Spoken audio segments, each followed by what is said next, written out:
All right, and we're live, and we're back. What? And we're back. WKKKYA. WDCC. That's it. There. We're going to need a recap because my aged memory does not remember what we were doing 2 weeks ago. Right. So let me get a recap here. Let me count how many players we've got. We've got 1, 2, 3, 4. So we've got 4 players at the table. We can take 1 extra PC. I know Mike only has 1 character, so that probably leaves him out of the loop. But what extra PC would you guys like to bring to the table tonight? Well, Aircore joined just at the end of the... Oh, Aircore, right. And Aircore is an elf, is that right? Yeah. Yes. Yeah. I'm happy to leave Hammy behind an adventure in order to get Aircore some adventures, to get him some experience. Okay. I'm definitely playing Gerda. Okay. All right. So it looks like Ridian, Aircore, Gerda, and Horace and Gib. Is that all? Is that correct? What's Aircore's an elf dealing with what? Just an elf in general. I don't understand. What do you mean? What's he good at? Being an elf. Okay, cool. Is he a spellcaster? All elves are spellcasters to some extent. Yeah. But are you a good one? So in other words, yeah, is his intelligent good or is his right? I didn't have his sheet. I didn't have his sheet open. Just a second. Let me check. Yeah, that's no problem.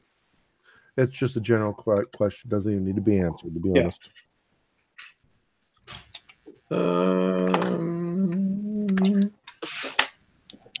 Oops.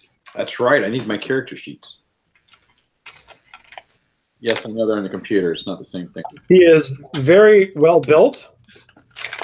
And he's relatively lucky and agile, dexterous, and has a somewhat pleasing personality. All around a great guy. Yeah, just kind of average in physical and casting. But you know, he's an elf with the versatility. Average is good. What's his intelligence? Right. Which also, he isn't bad at anything either, which is different. Very different for a lot of characters. He's very much Jack. We'll call him Jacques. Jacques, yeah. Okay, cool. Well, but most of them, well, there might be some useful spells, but some of them are kind of more like takes weeks to cast kind of thing.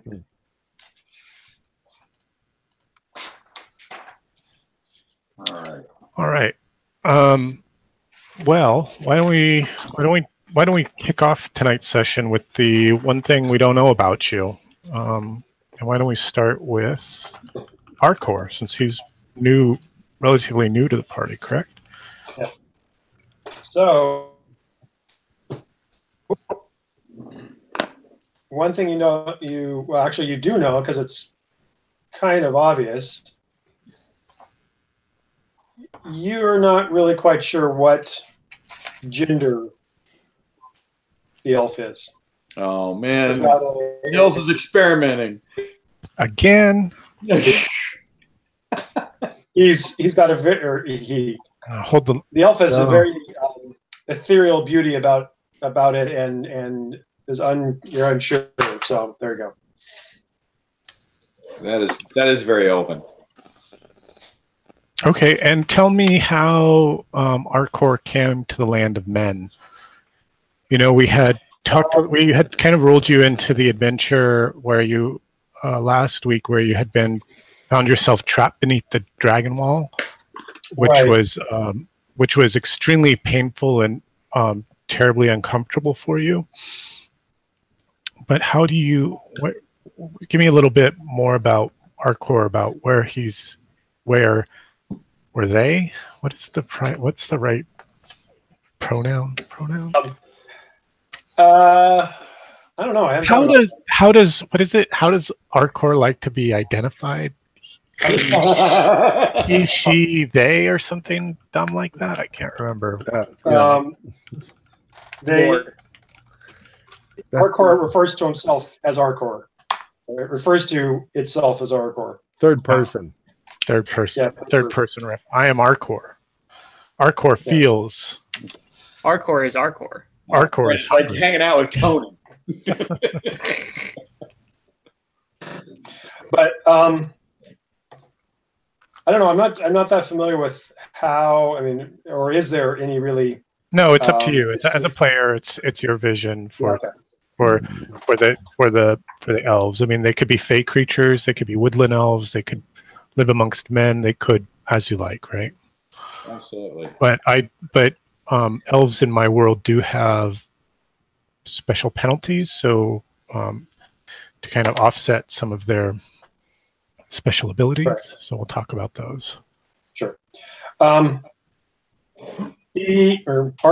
was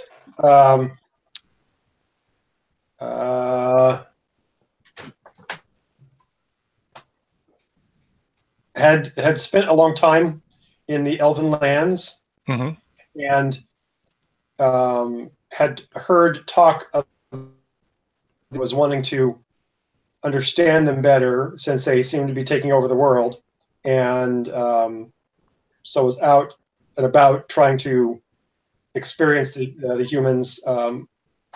Not sure why Arcor was in the Dragon Tower as it was. Yeah, so Arcor was thrown into the dragon beneath the dragon wall as a mishap for one of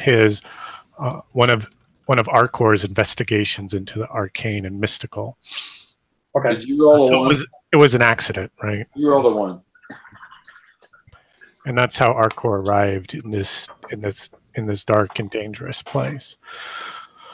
Okay, great. I like it. How about for Rydian? Tell me something else we don't know about Rydian.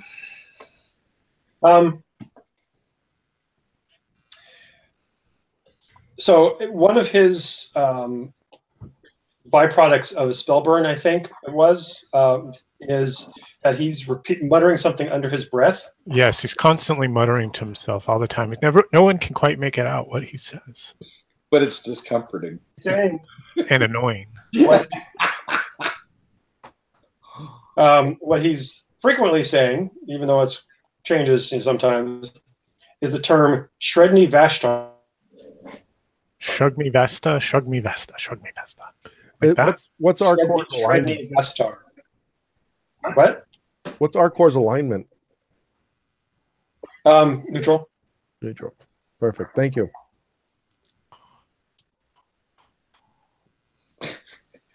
Got a crazy triple-headed wizard who talks to himself. Okay, how about Horus? Something else we don't know about Horus. Let's see. Horus. In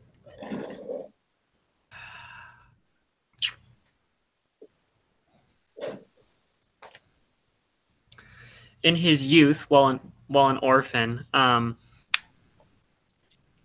when he was about 4 years old, he was just beginning to learn how to read, and he really wanted to be a librarian when he grew up. And then he fell out of a tree, and reading suddenly became very difficult. Oh, head injury. Okay. Okay. Which is part of the reason he's not the brightest guy in the world.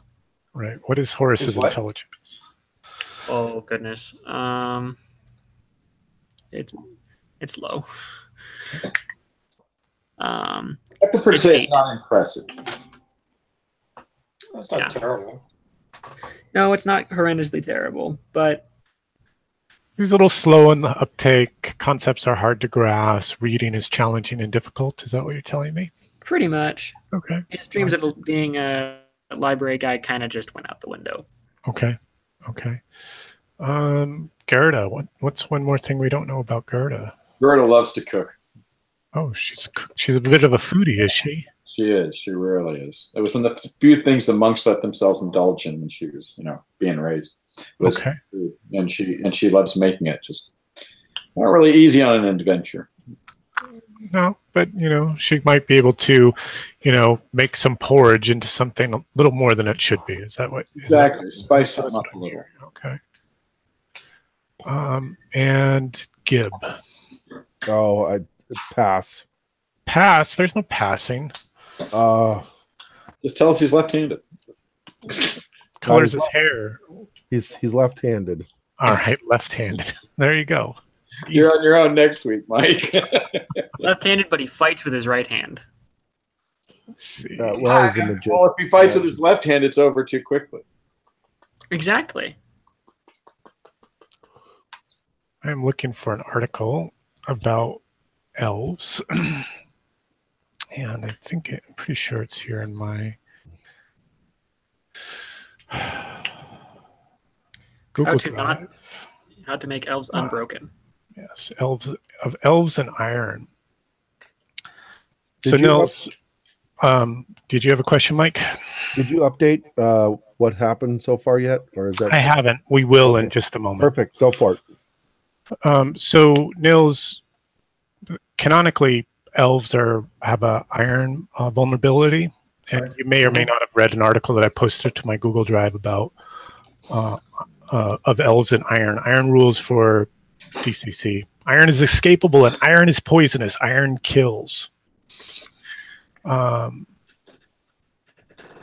So you've been out exploring the world of men, concerned by the rapid expansion and takeover of the societies and cultures that were once natural, wild, and free.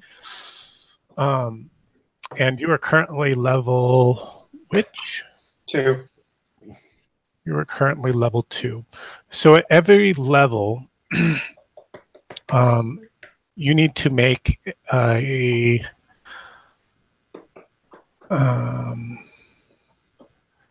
DC 10 plus your new level. So you need to make a DC 10, a DC 11 and a DC 12 check. And if you fail it, then you are going to take an iron effect. Now, this is a chronic effect just from being in the world of men, being surrounded by iron. Your new companions, they all carry iron weapons. And, the cities that you've traveled to, the villages, the peoples that you've met and had adventures with in the past that raised you to level 2 has slowly caused this contamination. This chronic effect is just the result of being present amongst the world of men. Were you ever to flee the world of men, you could alleviate these chronic effects. They would slowly fade away, or perhaps no longer accumulate within your body. The poison of iron accumulating within your body. You're saying you should probably regenerate in the elven wilds from time to time. Right. Now there are these kind of elven encounter suits that many of the elves that wander amongst the worlds of men will equip themselves with to protect them from this iron. Sort of serves as an armor and as a countermeasure against the iron poisons. The evap suit.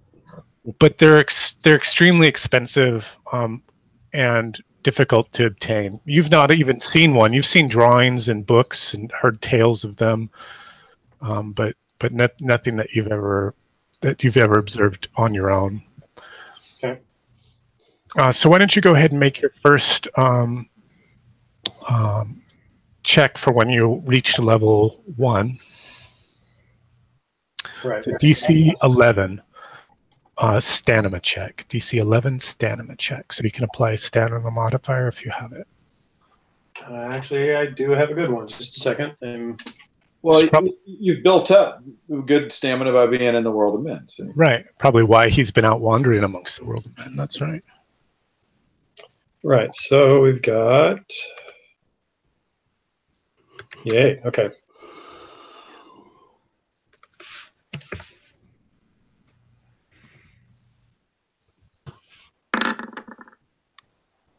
Woo! What'd you get? There you go. 22. Okay, so that's a pass. Now a DC. Go ahead. That's passed with style. You got to be honest. I was going to say that should be passed high enough that I don't have to make the next one, right? Unfortunately, no. That was I second that. was years ago. But I mean, but these men are nothing to you. Oh, yeah. That'll learn you. Go ahead and roll the D12.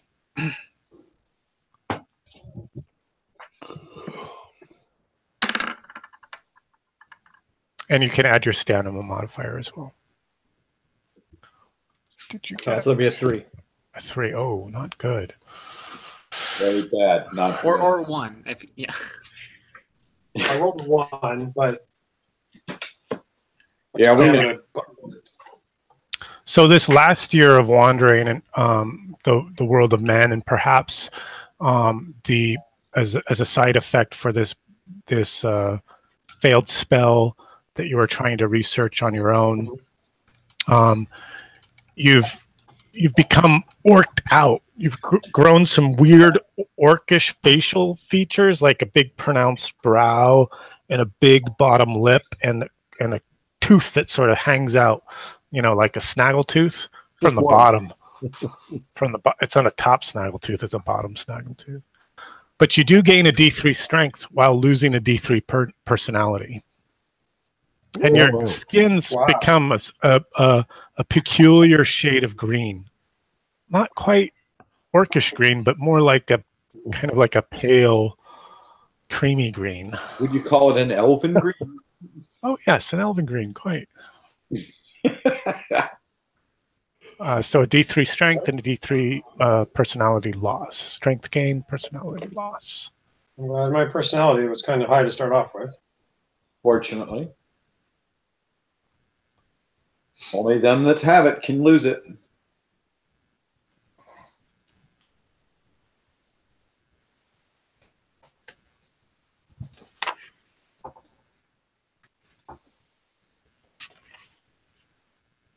Do you want to roll or shall I, Nils? I'm just in the middle of painting something, so go ahead and Okay. Pardon me. Let's see here.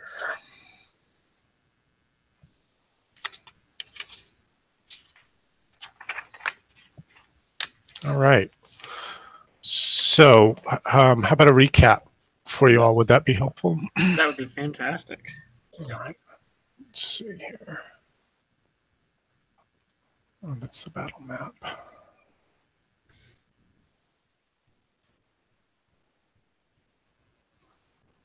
thought I had a map for you guys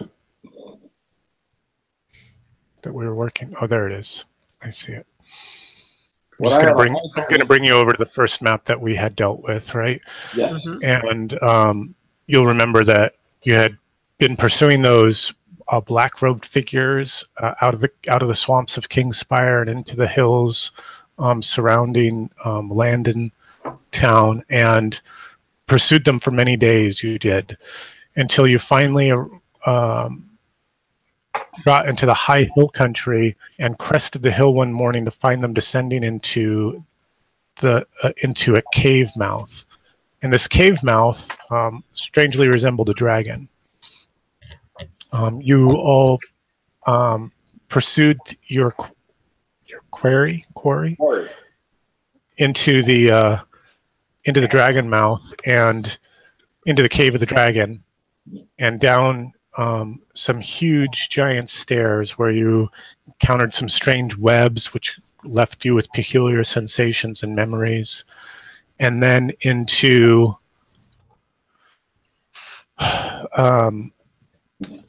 oh, right. This is the map that you guys had, and then you guys had passed through a portal, chasing the quarry into this portal. And when you passed through the portal, you were then transported into another space, and the portal closed behind you, no longer visible or apparent. And when you had passed through to this portal, it was like an ancient place, right?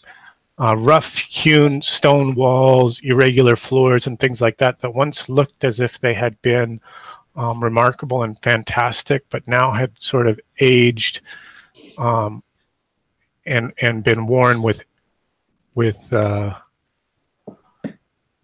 age or many footsteps. With time. Good, thank you, Ethan. Now, this is at the bottom of the stairs.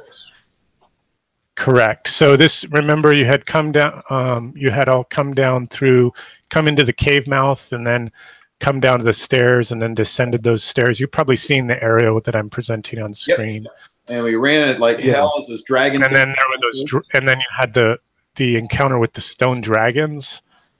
Yeah, and someone put him to sleep. Who was it? I think Ridian cast a sleep spell. Well done. And then from the bottom of the staircase, you found a passageway, right? And that passageway led off to the west here. I'm showing it now for you. And remember, this map has not been updated and still has all the GM markings on it, right? And you had descended that stairway and gone into the passage and then into this room here to the northwest. And that was where you found the portal. And so we don't know where the portal led to. You don't. It led to a new place. You don't know on the far right. Yeah, here's the portal. I've sort of roughed it out, and then it's here again in the eastern map that I'm showing. Yep. Okay, so that's where we're at now, right? Not exactly. So you had come into these ancient. I remember this. Sorry. Right. You'd come into these ancient caverns, and then I had asked you to map them yourselves. We should have been right. As you sort of explored these chambers, and I'm not sure if anybody still has those maps. I do. But you remember, you might remember that there were these weird holes in the ceiling. These like kind of 1.5 foot square holes that were perfectly true and smooth, and they seemed to lead up off into the darkness, and then you encountered some weird kind of ghostly spirits in some of these chambers, right? None of it was pleasant. None of it was pleasant. And then when you departed the hang on, I'm looking for the description. Yes, that's fine. Take your time. When you departed the those chambers, those deep underground chambers, and had found Arcor, you exited. All right, so you emerged. Let's see. Now that's the mirror. Here it is. You were following a trail of blood. Right. The passage goes some 40 feet, sloping downwards until it emerges above a slough of dark water and sad-looking reeds. You find yourself standing on a long... I'm moving you on the map now. Mm-hmm. Oh, okay. You are here. Pardon me. You are here. Yep. You find yourself standing on a long earthwork berm overlooking a barren, evil-looking country filled with broken remnants of dead trees and ashy plains of powdered volcanic stone. This land is part of a valley ringed by tall cliffs. Bright magma rolls down from some of these from some hidden source above. For there is no true sky. Instead, the cliffs rise into the dark and agitated surface, like a great water in a storm laced with lightning-like discharges. It appears to be that the darkening time just before full nightfall, casting the land into fitful shadows. Behind you, you see a dark stone wall marked with horned towers every 100 feet or so. Although fires steam to burn within the windows of these towers, there's no sign of movement or otherwise. The wall appears to be at least 200 feet high, and the towers rise another 50 feet above its jagged parapet. And here you all decided to camp. Yeah. We were pretty to read up, and the elf we discovered was in really bad shape, and it's turning green because of it. Right. as you look at him, speech is a little slurred. Keeps sticking his tongue out over this big snaggly tooth. I thought elves had nicer teeth, guys. Is it just me? Is it, am I looking at stereotypes or something? I don't Horse doesn't even know what an orc looks like. He assumes this is normal for an elf. Right. Not judging. So not only is our elf trans, but our elf is also trans species. Quite literally, yes. So here you all had decided to camp, and because it seemed so pleasant. Well, I think because you were just exhausted from the pursuit. We were.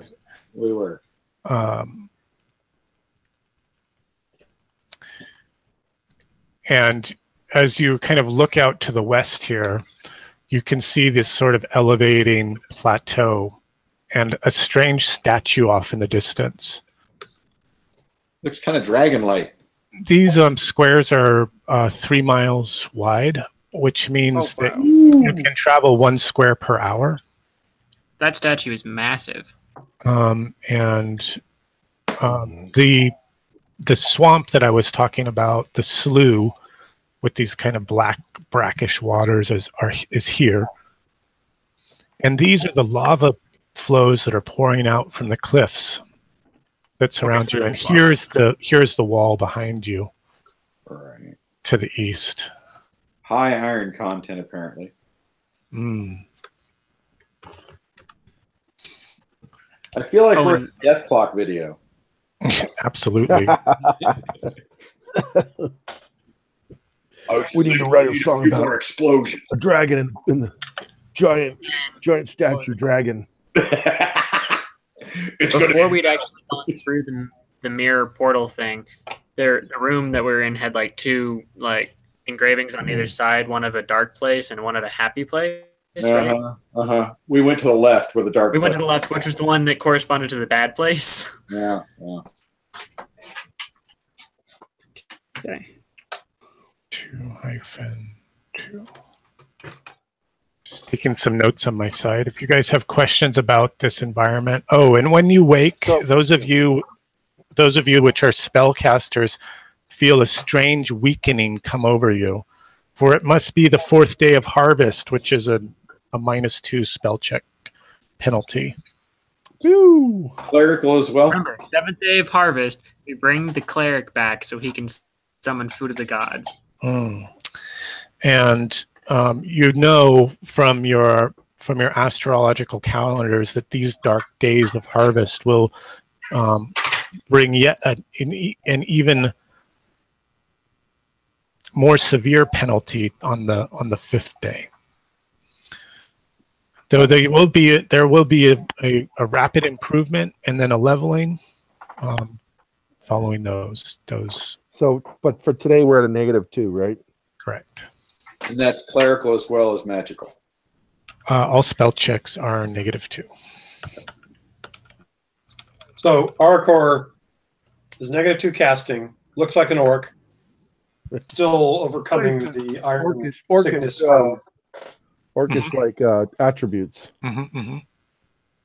Yes, and still overcoming the difficulty of being in the spire. So he's great to be along here. He's had better days. Yeah, maybe. I'm going AFK for a second, guys. I really need to figure out some sort of tag or token or something that you can put on the board that shows you as a way. I wonder if there's something you can do to your name at the bottom. Yeah. Instead of your character, because character tokens right now. That's a good idea. Yeah, you could use your first initial and then AFK or something, or BRB or whatever. What's AFK? Away from keyboard. Keyboard. Yeah, Lucas had to explain that to me just the other day.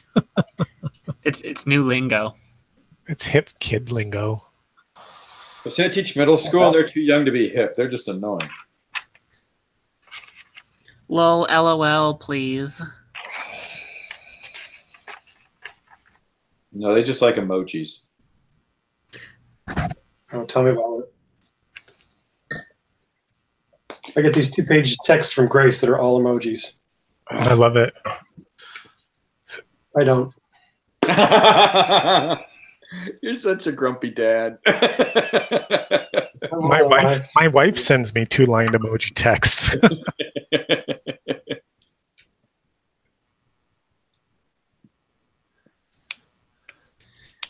We're going back to our Mayan roots.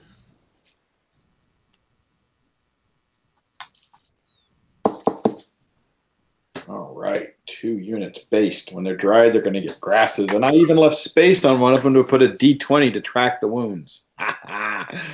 That's clever. I'm just working on rows and rows and rows of elves.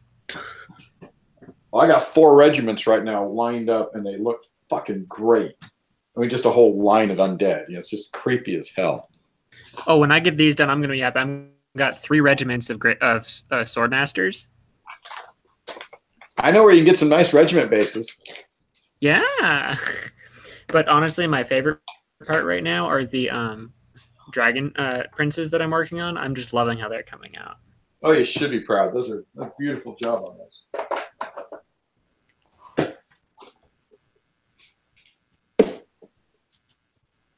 Oh. And I'm just looking forward to the day I can actually put them all out on a table. That's how I feel about my steel behemoth. I was supposed to game with Ryan over winter break and just sleeping the whole time. Didn't happen.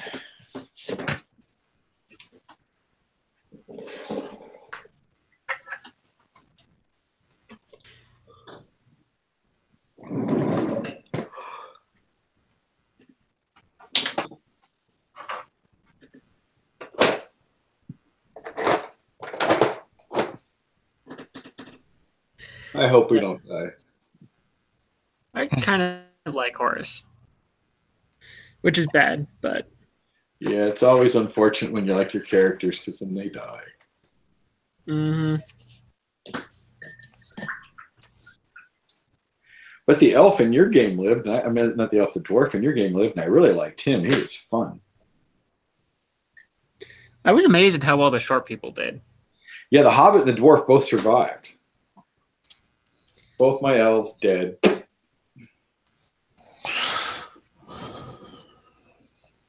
They were like training some Greek, Macedonian phalanx stuff or something. Okay, I'm back. Hey. We're deciding who's going to be the caller tonight, and if you guys had any questions about arising from your campsite, awakening at your campsite. You see any sign of the people we were following? No, remember you had encountered them on the far side of the portal within the first chamber, and you had a little bit of a fight. Oh, I killed them, right? Yeah. Mm-hmm. I could cast locate object if need be. Do we know what we're looking for? That's true, though. I don't know if we know what we're looking for yet. No, I think we just figured out one way. No, I think we figured out we were kind of on a one-way trek. Well, that's maybe what we should do is have him cast on something in the real world, picturing that, and that might give us an indication of the direction we need to go to get to it. Well, is that guy still wearing the cloak? Remember, I wasn't here last time, but if the guy's got the cloak, I could remember the cloak. Oh, you guys had ran that guy down and killed him on the far side of the portal. Bits. Was he the one that was shoeless? Yes. Yes, he was shoeless and hobbling a little bit. And then then there was the militia captain from the village. We got him too. And you guys got him. And you guys I think got him too. Was it Horus who got him? With a little bit of difficulty because he was sort of hiding in the dark, shooting arrows at you. That was a cool encounter. I only remember Horus doing 30 points of damage at some point. Yeah, I remember that too. But if there's some object that we can think of, or that you can think of, Mike, that anything basically that's in the real world, we can think, maybe you can think of that, and that can give us an indication of where we need to go to get back to that point. Well, Probably maybe the King Spire, the broken King Spire.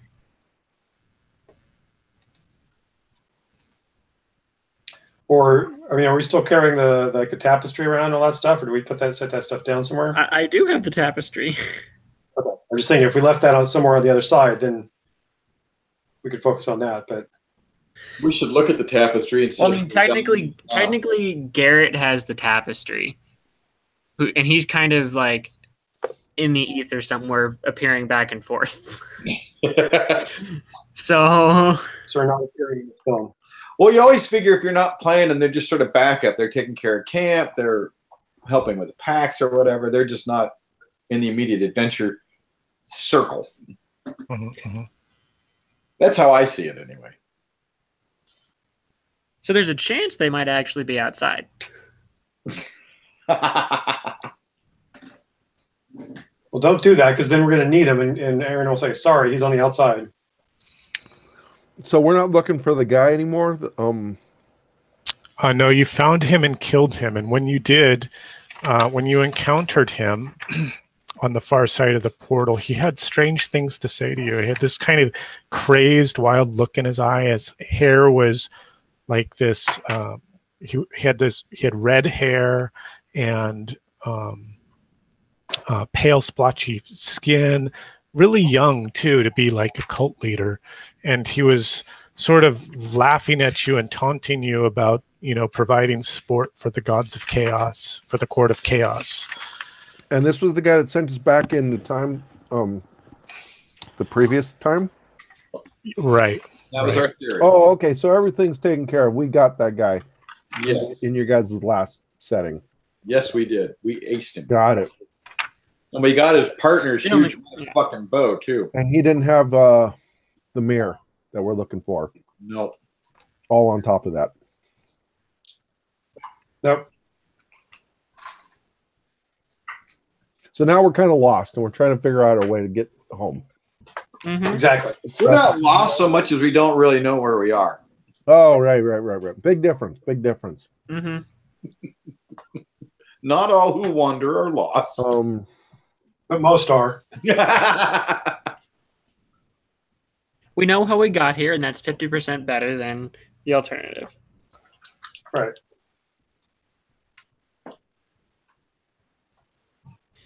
Okay. So, if we don't really have anything major to locate, Well, shall we continue on our merry way? I'm looking to see if I can even find something that's in a different realm, or in a different. Did you want to cast locate object, Mike? What? I don't know. I'm doing. Oh, you're thinking about it? Mm-hmm. Yep. I do think we should head towards this blue squiggle. It appears to be the letter G. And based on what Aaron said, that looks like about a 2.5 hour walk. The base of where it looks like this starts to ramp up. We have to cross the marsh. Yeah, the marsh is going to be tricky, I think. The marsh is what got us into problems the first time in Farouk or whatever it was. Marsh and swamps have just been the bane of our existence. Exactly. So if I cast really high, it will give me a sense of direction to another dimension or realm, or even another time. But right now I'm at a -2, right? We all are. Wow, good point. Mm-hmm. So let me keep on reading. But yeah, we could. Whilst Gib consults his magic spell book. So we know it's a possibility in future. We're not ready to use it. Not at this particular moment, but maybe in the next couple minutes. Great.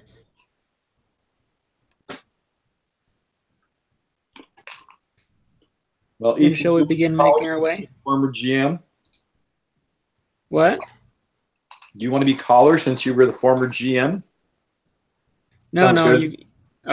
Okay. Mike's All happy. right. It's not Mike. That's the key. All right, then. So at this point, I assume we've rested for the night, and it's more or less morning.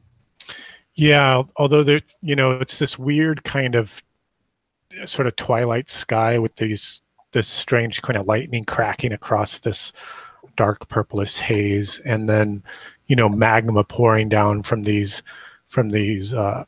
cliff faces around you as the terrain sort of slopes downward into this depression of this slough that's roughly 6 miles across, and then starts to steadily progress uphill towards that statue on the top plateau. Okay. There is one spot just north of us where it looks like it's only 3 miles across as opposed to. I was exactly going to suggest we continue around the bank of it and find a shallower point, because I don't want to cross through 6 miles of slough. No, I can see 2 areas where it's only 3 miles across. Yeah. The one's right by us. Mm-hmm. So it sounds like you're going to move up to here, and then cross over. Yes. Yeah. Okay. Is there a boat? Is there a boat? No, you don't see any sign of a boat. Would you like to spend some time searching?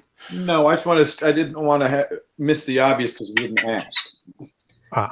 Okay. About how fast is this like slough moving quickly, or is it just kind of settled? No, it's kind of like slow, brackish, boggy water. It's not really flowing. If it is, it's pretty imperceptibly flowing. The kind of thing that those floaty zombie things like. Yeah. About how deep does it look? You don't know because you're sort of standing up on the embankment, and it's dark and muddy, and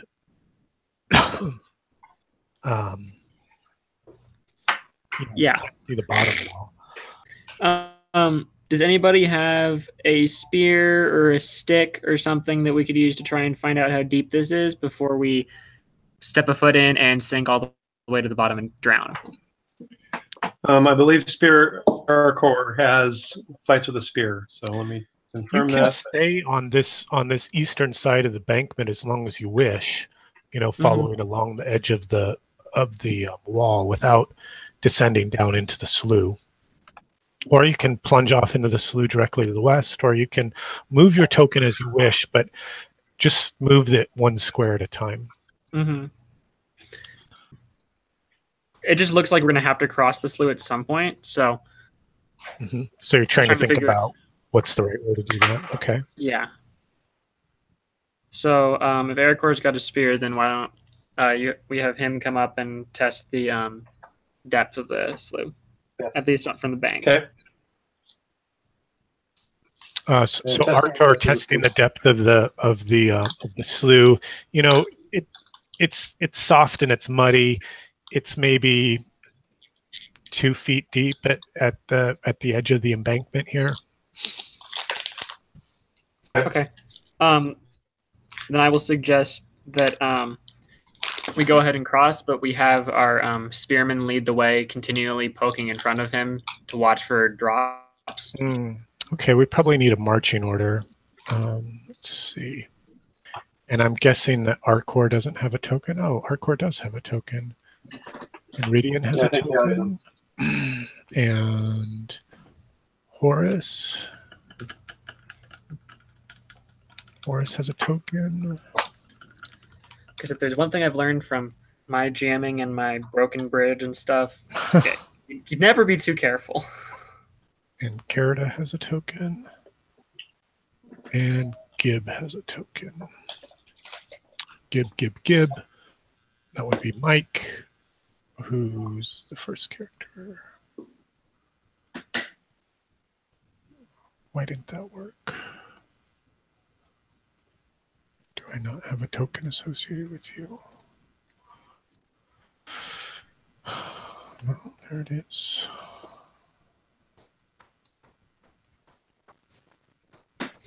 Oh, there he is. So, Aaron, those 200-foot walls with the giant tower atop them, those are what are above us, right? And the cliff wall. Behind us. Yeah, so the tower wall, sorry, the huge 200-foot wall is right directly behind you. Okay. That's and what then- I'm remembering right. And then these are big cliffs that soar even above the wall itself. And then out of the cliff is the flowing magma. I've marked some of that in red, right? I was afraid of that. Where do we want to put a marching order? Why don't we put a marching order, I guess, down here to the south?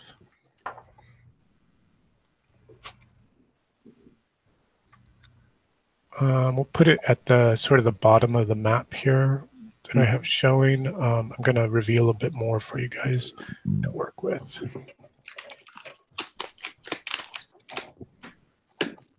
There you go.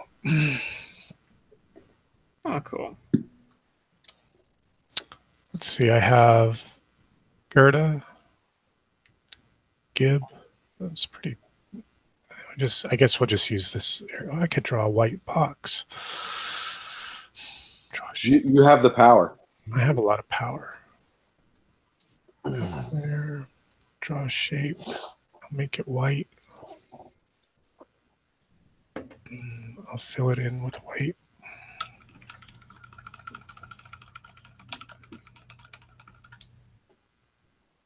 And try that again. Perfect.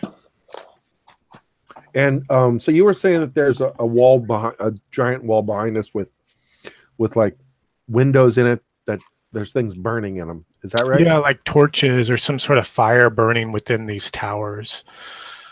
And then these huge gargoyle faces like leering off the edge of the tower, off the top of the walls around those towers. And that none of that looks climbable, right? There's no like. Well, it's 200 feet tall. You could climb it if you want. Well, Or you does it could look try to like climb it's it. meant to be skip it. climbed, or What's that? does it look like it's meant to be climbed? You know, is there like? Though you don't see any stairways or ladders or Okay. Right. cuts into that. It's mostly like the exterior of like a castle wall. Right. Okay. Just asking, making Mhm. sure. No, It's like some Great Wall of China. good question. Haha! Look at that. Look at the marching order block I created. Nice. Whoa. And So which is front and rear? Left. Yeah, Left is front. I'm about to do that for you. Okay. Let's make the west the front. There you go. Oops. Cool. Who would like to lead? I think Arkar is leading because he's got the Yeah. spear out front. Yep.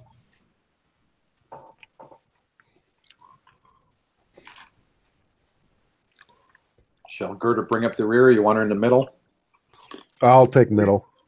Yeah, I think the wizard should probably be the soft and crunchy wizard should be in the middle, I agree. I'll bring up the rear. or they're not crunchy because they don't have any armor. Squishy. Yes, that's better. Yeah. At most chewy. Oh man, something's gonna eat us. It's always good to be prepared, right?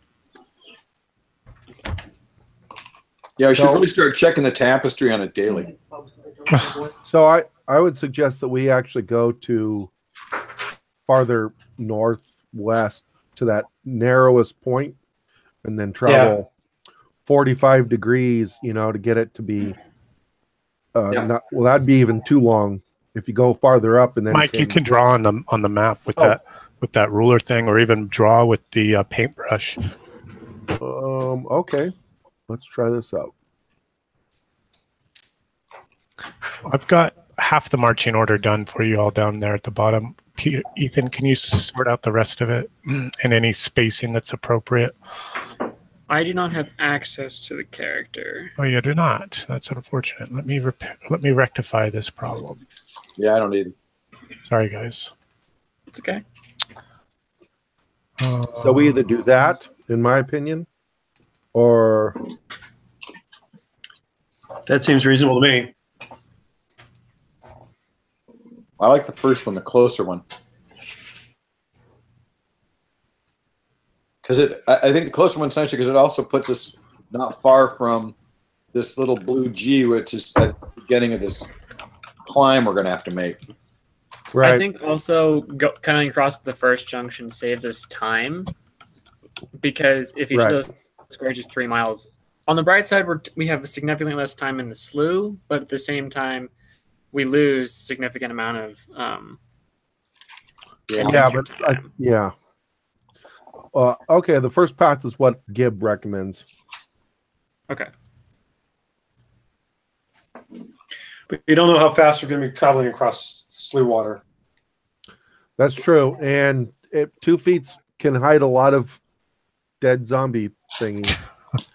And crocodiles. I still like alligators. And yeah, Gib's still freaking out about crocodiles too. So, did you get eaten by the crocodile? Yep. Yeah, I saved him. Horace has heard war stories about vines and other nasty things. And you pointed out that the last time Mike and you played this scenario, you were a player. Apparently, he also got eaten by a crocodile. He did. Yeah, it was horrible. yeah. He's blocked it out of his memory, though. He doesn't Aaron remember. pointed that out, not me. All right. Are you all ready to start your travel? You can maneuver your character. Your our little group guy. Yeah. Just so. Yeah. Can you control that? Let me see. I cannot. No, I cannot either. All right, guys. Now it's fixed. Aha. All right. So at the very least, he's going up. We're going up this way. Yep. Yeah, you travel. That's two. Takes you 2 hours. Okay.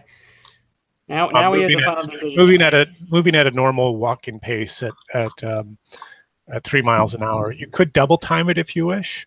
I'd rather be alert. I don't see any need to double time it right now. Okay. Especially Especially when the GM recommends it. Yeah. I'm just giving you options. Sure, absolutely. To die. So, Aaron, do we see any wildlife, any rabbits, anything that we'd normally see in?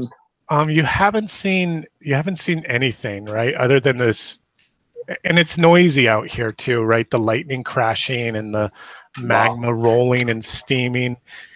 And when electric guitars. When you get to about this point, you see this huge, this great geyser gush out of the earth here. Huge, like steaming vented water geyser goes bursting some, 50 feet into the air. Okay, let's not go near that. Like Old Faithful, I guess. Yellowstone. Think Yellowstone. Over the course of our little trip here, with all the lightning strikes, has any of the lightning actually hit the slough? No, everything's been constrained to the sky. Okay. So Nothing's actually struck the ground or the wall or the towers. So we're at this junction where we're about ready to take a left, right? Correct. 90 degree left. Yeah, you're about ready to cross over the slough. Mm-hmm. So Gib has 10 rations, and he's going to take 1 ration and give it to whoever can probably potentially throw it the farthest out into the slough. Good idea.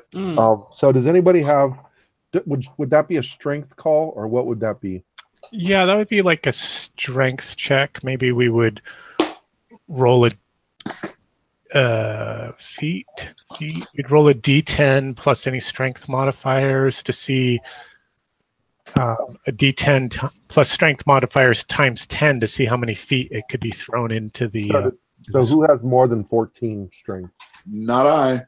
Could I get a D-die going in there? Sure. Okay. Okay. Horace has just got a +1 mod, but if he throws his deed into it, that gives him an extra D5.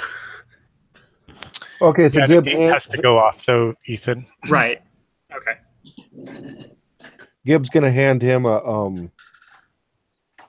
tell him the idea, and then hand him the ration. Okay. Okay. All right. Then he's gonna hand him like the oldest, like Oldest, moldiest piece of cheese that he can find. rockiest type, hard stone type of thing, so he could really get a good, huck to it. Okay. All right. So you can skip it across the swamp. All right. Horace grabs the ration and shakes out his arm and goes ahead and tries to chuck it here. Putting all his mighty deedness into this. Okay, so let's see if the deed die even goes off, right?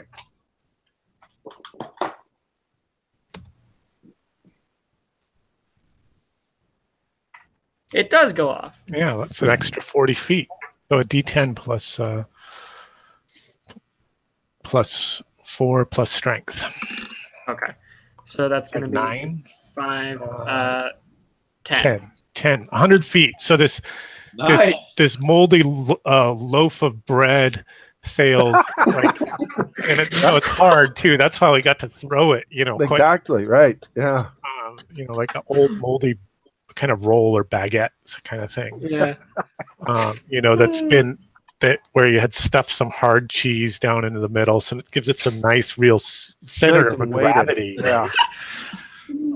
And it sails like in this huge arcing 100-foot, and then there's this great splash. Awesome. Perfect. And then the lightning cracks, and there's this huge disruption amongst the slough, and you see this great reptilian tail slap the water, and seriously. And then we take a step back. These yellow eyes break the surface and turn in your direction. It is 100 feet away. I think Horace immediately suggests we retreat back to the bank. Roll for initiative. Holy crap! Let's see here. If this is another crocodile, I'm going to cry. Let's see. That's what you wanted to have happen, isn't it, Mike? I mean, you basically wanted to call out whatever was out there. So this is better. Yeah, better that it's 100 feet away. Exactly. That is true. So beat a 9, please. At least that's how I'm seeing it. Yeah, at least you guys. We have a chance at not completely dying. Looks good. So you guys win the initiative, so you can react first. So we haven't actually entered the slough yet. We're just on the bank, right? You are on the embankment still, yeah. And this when the roll hit the water, there was this great thrashing, and this big reptilian tail slapped the water, and when everything became still and calm again, lightning cracked in the sky, and then you could see these big yellow eyes break the surface. And look right at you. Mm-hmm. Yeah, Horace ain't liking this. He's pulling out his crossbow and shooting. Okay, it's 100 feet away. He doesn't care. He is scared shitless. Range. I think that's a shift. I'm going to shift you down a die. Before we do this, what? Spells? No chance for spells in this instance because it's this kind of like a surprising thing that's happened. Okay, right. Never mind. But you can certainly cast a spell next initiative if you wish. Got it. Yeah, Horace is kind of scared shitless, so he's just shooting. Okay. So you are at medium range, and that's just -2. Okay.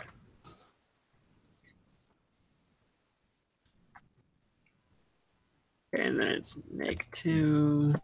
So that could. Woo! And that looks like a hit. Oh, -2. That's a miss. Sorry. No, that is with the -2. A 17. 18. Oh, I'm sorry. Plus, I'm sorry. I'm not looking at the. I was scrolled up in the chat. I didn't see the result of the full result of your die roll. Well done. The full result brings 18.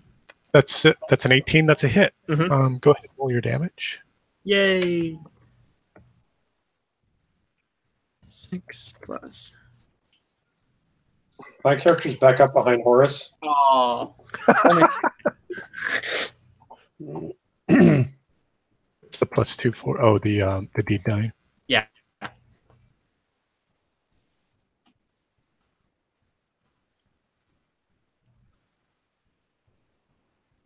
What did you say, Mike?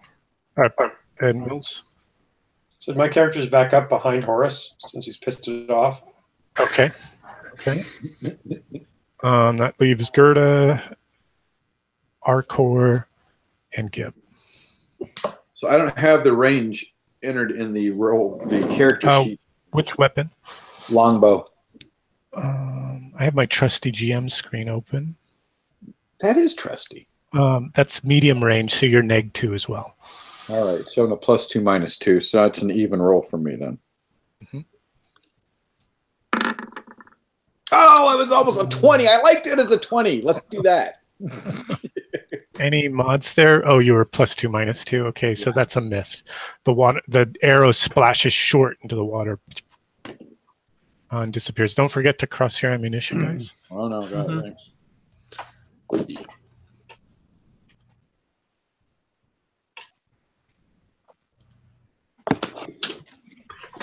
Gib, are you going to do anything? Gibb's going to travel, stick with the other wizard, and back up to the back behind the warriors. Okay. Well, yeah. I mean, if we're not able to cast, then that's what he's doing. So okay. Arcor. He's letting the warrior get eaten this time. Yeah, I'm. Well, he's got his spear out, so he'll kind of like assume a defensive stance. Certainly not go into the water, but on the embankment. But be prepared to quickly back up. How big are the eyes that we see? They're about, I don't know, golf ball size, maybe a little larger, somewhere between a golf ball and not quite as big as a tennis ball. Okay, so we're talking like maybe bear to elephant size, not blue whale size. Right, yeah, bear to elephant size. That would be a reasonable assumption at this juncture, though you've not seen the full body, though the tail was fairly large. Right. Grizzly bear size. Yeah, grizzly bear size. There's no. So he'll just Arcor just be prepared for whatever bad comes next. Okay. There's no luck. Giving person in the group. There's no hobbit. No, there's no halfling. Okay. Hammy's working with the pack. Okay, on the GM's turn, on the GM's initiative, the eyes blink once at you, and dart beneath the water, and you can see this ripple. Those like the V of a torpedo, like as it's traveling in a direction. Yeah, traveling directly for you up the embankment or towards the embankment. But now it's a new initiative, and it's some 20 feet away from you. Let's see. I hope we win this. Beat a 10. Come on. Nope. Oh crap. I am casting. Oh, right. I forgot to ask about the casting part. Okay, you guys can cast. That's fine. The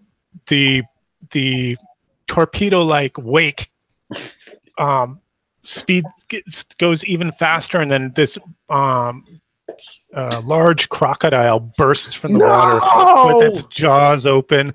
I'm gonna hate these things. Horace is just going, shit. And Mike's like, why is it always got to be crocodiles? Can't be snakes. Poor guy. Let's see. And there are two potential targets in the front, Horus and Arcor. Low dive for Horus. It snaps at Horus with a mighty bite. Who doesn't even have his shield up because he's shot with a crossbow. This is going to go good. It's 19. Oh, that hits.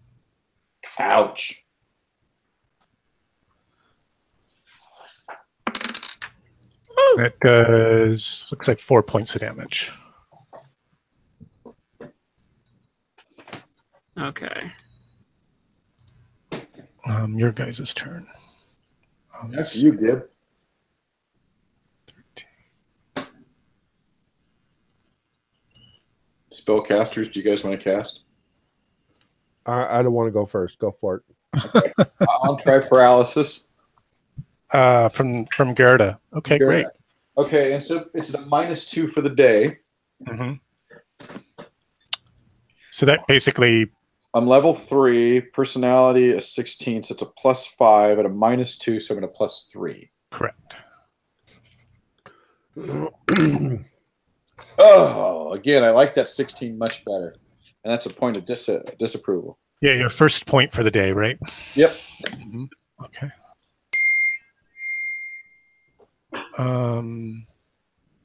Who's next?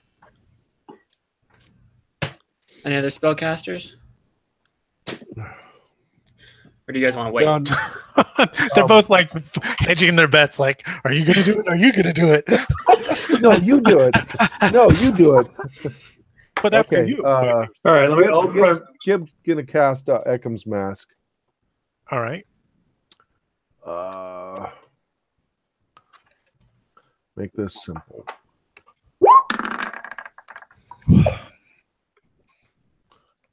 -2, you said? So it's 9, 10, 11, 12, 13. 13. Let's see. I believe that does something. I believe it does go off, yeah. Yeah. So that gets it. So that's and so then that's so he's gonna back up. So Gibbs gonna back up a little bit more with that on. But yeah, his face changes. Okay. And Does it looks a become little its scary. weird shell? Let's see. For this one, it is his eyes reflect light like a cat. Okay. And So is the thing still in the water? I'm sorry, go ahead. I got to see how long my bonus is for. Oh, right. With the 1d4. Woo! 4 rounds. Yes, 4 rounds. Wish I had protection from corruptiles. That would be a good spell to write. Gib really wants that. Even if it was just crocodiles, Okay, so- that'd be fine. Iridian's going to try to cast sleep on the thing. Okay. We actually can see it. It's attacking. It's up engaged in it's combat up- with me. Man, it's got Horace's leg in his mouth. Look at the teeth! Look at the teeth They're on that asleep. thing.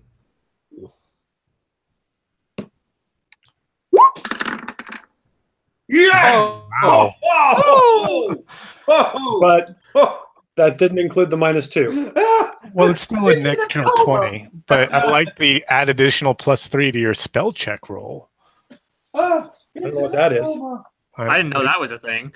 I didn't either, but it's just I don't know why it threw that, but we'll just use the values as is. So you threw a 20 plus all your level and intelligence -2. What is the end result, Nils? 23. 23. Okay. What's the Yeah. effect? Oh, you know what? I think. Do you have criticals in spellcasting? I think that might be what this additional +3 to your spell roll is. I don't know. You'd have to look it up in the canon rules. I have not seen that, so I don't know what It's that not is. in But anyway, canon. yeah. I can tell you that it's not in canon. Anyway, it's 23 is my final roll. Mhm.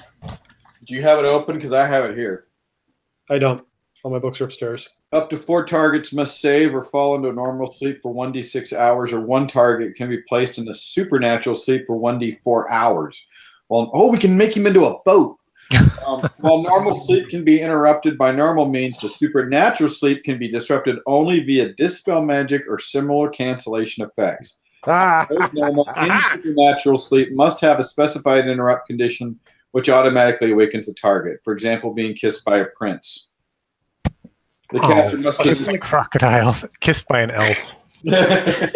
Kissed by an orked out elf. It needs to make a will save, though, right?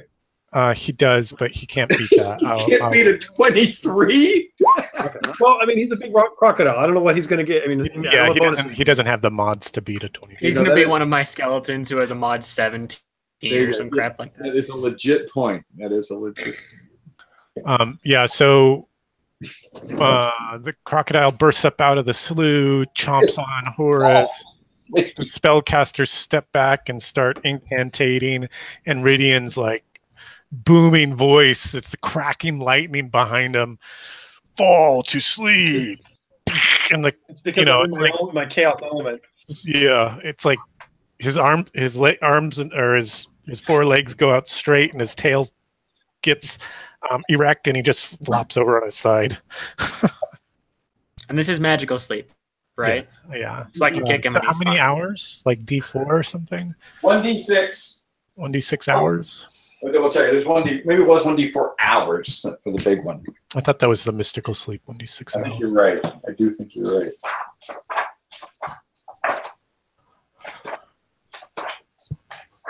Okay, I'm done for the day. I'm not going to log off.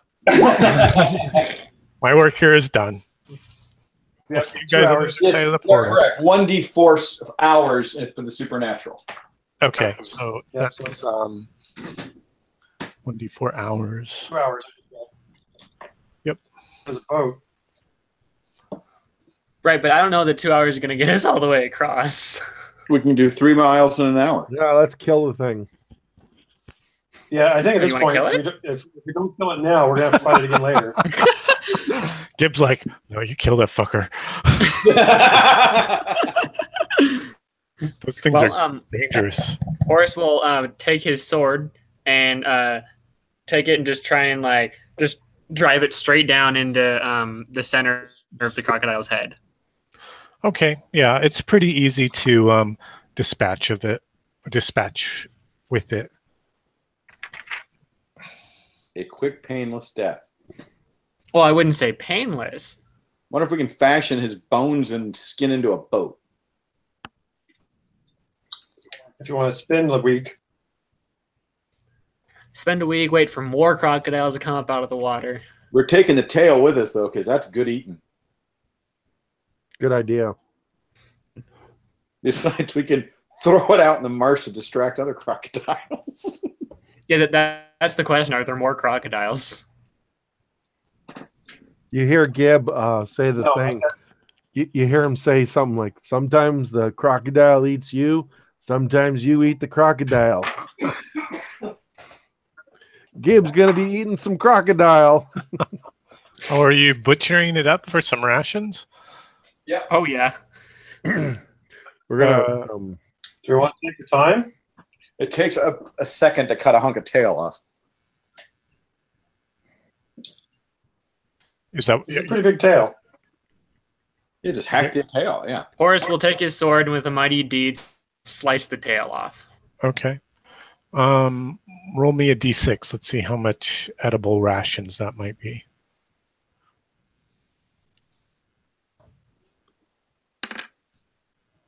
So 3 points of rations that you guys can distribute amongst yourselves.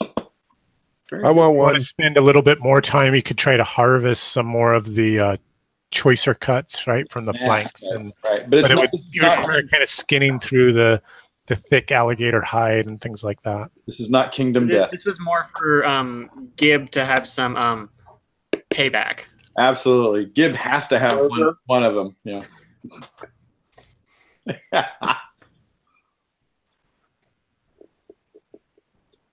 Okay, are you going to cross off into the cross down into the slough now? I think it's time to try our hand at it now that we've dispatched one of the crocodiles. Yes. So when this is all done, Gib asks the other wizards if they felt like that this was some type of a deity or some type of intelligent, like non-natural crocodile. If they felt that, if they felt anything like that. I don't know. Did you guys? I did How not big is sense it? disturbance in the force. I'm a cleric. I wouldn't. You know, so Gib brings up, you know, that the lightning went off, you know, all this other crap. Oh, right. That was dramatic. That was dramatic for dramatic effect. Horace is wondering if this crocodile is the same one we tried to eat us earlier. We killed Back in the that one swamp. too. No, it ran off. This one was smaller. Oh, that's right. I would have commanded it. That's what happened. Uh-huh. All right, so you guys kind of carefully make your way down the embankment towards the slough, and you know it's dark and brackish, and it's really, really muddy. You know that soft kind of pond mud. Yeah. You know, and your Very feet silty. very silty. Your feet and your boots, they just sort of sink into this stuff, and it's really sloggy and slow going. It's going to take, I'm only going to count you moving 1 square here, but it's going to take you 2 hours to do that. Makes sense. Probably And for fashion some snowshoes. Or some mud shoes. and while you guys are traveling through this, you know, this swampy muck, would everyone please make a luck check for me? Oh, I'm going to pick up crap. I'm going to grab a drink while you're all doing that. I'm going to use Hammy's luck because I like it better. We should use anybody but Horace's luck. But don't we each have to do it? Yes. Oh, good. Oh, fantastic. This is going to go well. Oh, wait a minute. We want to roll under our luck, don't we? Correct. Uh-huh. Unfortunately. Oh, crap. Unfortunately. I was all excited about my Oh, 20. man. Yeah, well, I'm screwed with you. Oh, my goodness. That's a good time to roll a 1.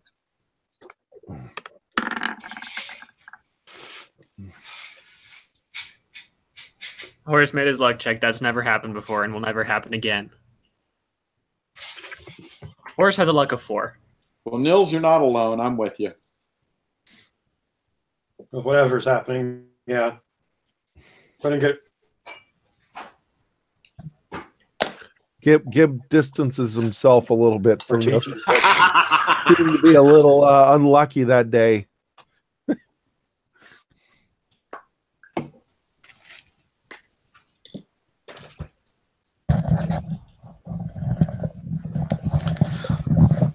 Any luck? Horace rolled a nat 1, and that's the only time he'll ever make a luck check. Nice. Where blew it. Iridium blew it. Okay. Gib passed.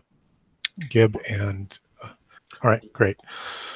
Okay, so as you guys are you're just about out of the slough and coming up on that western embankment, and Gerda and Ridian are kind of chattering away, you know, about, you know, how good this crocodile is going to taste for dinner tonight.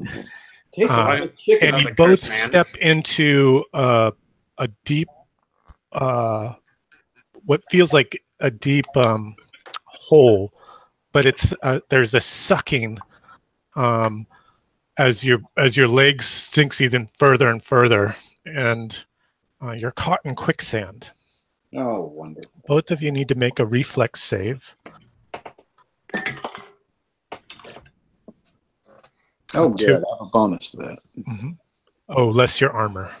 I was going to let you guys know that everybody that's wearing armor should, on their reflex save space of the character sheet, should make a parenthetical note about what their adjusted reflex is with reflex save is with their armor, right? Yep, I'm a -6. Where is that? What kind of armor are you wearing, Peter? Banded, right?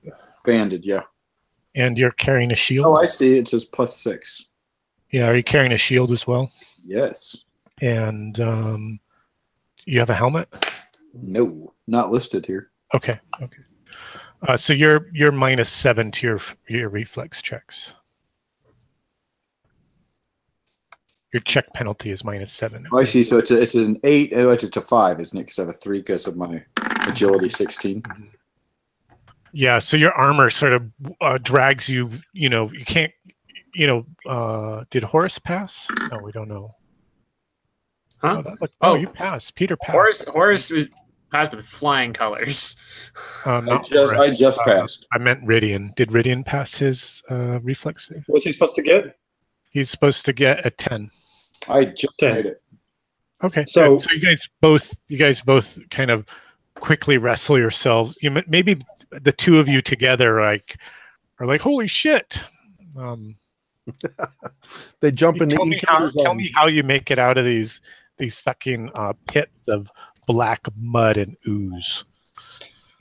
Lay the shield down almost like a boat and lean back and try to push my weight back towards the direction we came from. Okay, nice. And I stand on top of Gerda. And yeah, you cling to Gerda like a drowning man climbing up over her. Okay. Yeah. The things a cleric puts up with. All right, great. You guys are on the. You guys crawl your way up off of the embankment into this this really dry, barren wasteland of broken ground. You can see these chalky white boulders, and wait, that one looks like a human head. It's Like not- a calcified head of a man, and his face is. And wait, there's another one, but it's tiny. It's like the size of a softball. And all these little pebbles around you, they all have screaming human faces on them. What a pleasant place we've discovered. And there's steam venting up between these rocks and the earth. You know, their mouths frozen in silent screams and empty eye sockets. I recommend we go between the magma and the geyser to here. Okay. That's my suggestion. Not I think that's fine. Yeah, it seems like a good suggestion. Anything that doesn't involve getting burned alive by either magma or flaming hot geysers. no promises, but I do share the same strategy. So. Okay, so you know, but as you do sort of get you're within that magma pool is, you know, some, you know, roughly a mile off, but you can see, you know, the heat wavering up off of it.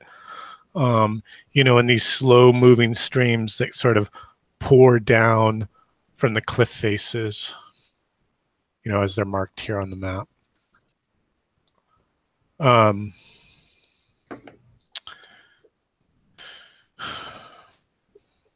What will you do? And it's and the magma, I mean, it's foul smelling, right? Sulfurous, I guess, would be a good word for it. So, are these pebbles like literal? So, Gib picks one up and analyzes it to see if it's actual rock or if it's something else. Make an intelligence check, DC 12.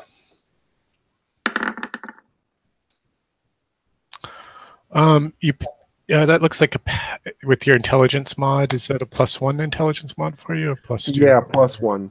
Okay. Yeah, it looks like a little stone. And it's and they're not all the same. They're not all alike. You know, they vary in size and the shape of the features and things like that. They're kind of abstracted though. They're not like perfect sculptures of a screaming man. And you know, it's a white stone, but you don't notice anything more about it. And I don't feel any. Gib doesn't feel any magic coming from it. Or It doesn't have any arcane energy wavering from it. No. But it gives me the willies. Okay. Well, I think we continue to carefully press forward.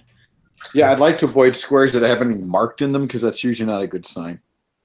So I suggest we try a diagonal. Mm-hmm. Mm-hmm. Yep.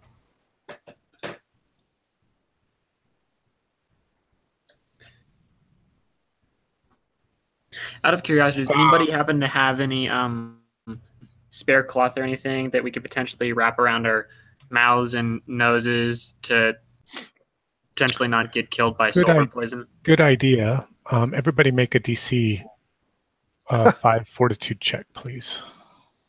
Thanks. Good idea for who? It's good for Gib. And at this time, you see these two geysers, these two great, huge steam geysers gout out of the earth. Oh, wow, that was close.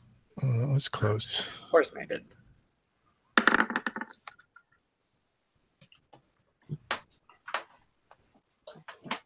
See, I think you guys traveled another square, right? Yes, I did. I moved us diagonally. Mhm.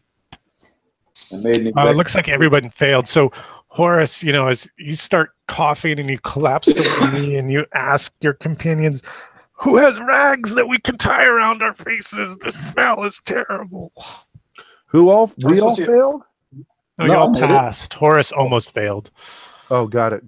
He failed. He nearly failed. We all have cloaks and so on. I'm sure we can find cloth shirts. What do you guys want to do? Continue traveling? Yes. Stop So- and do something?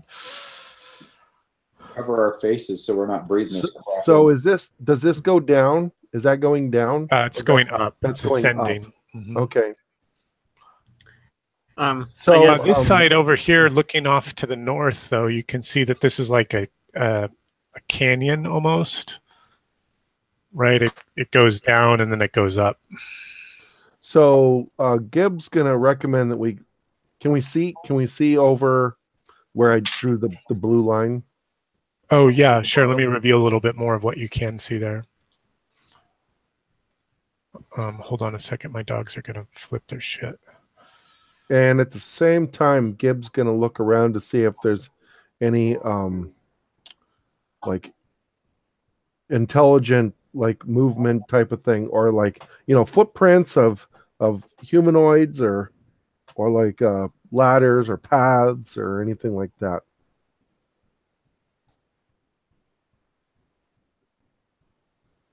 An excellent to idea. figure out what way to go. Yeah. Yeah.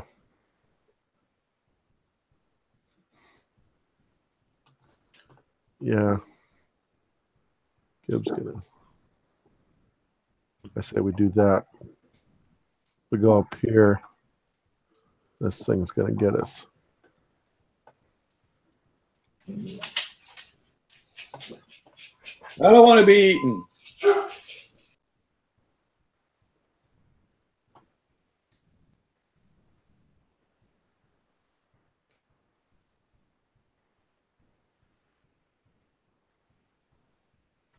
Sorry, my kids just came home. Feedings for everybody.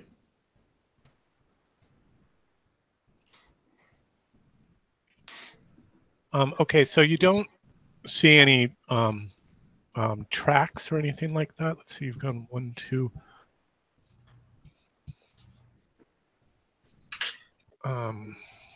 However, see what you do see.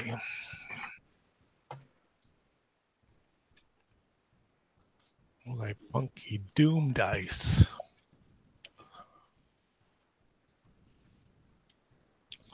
Yeah, you don't see any tracks or any kind of Intelligent movement or anything any like sort that. of no footpaths, no little ladders or steps carved into these terraces, none of that. Mm-hmm.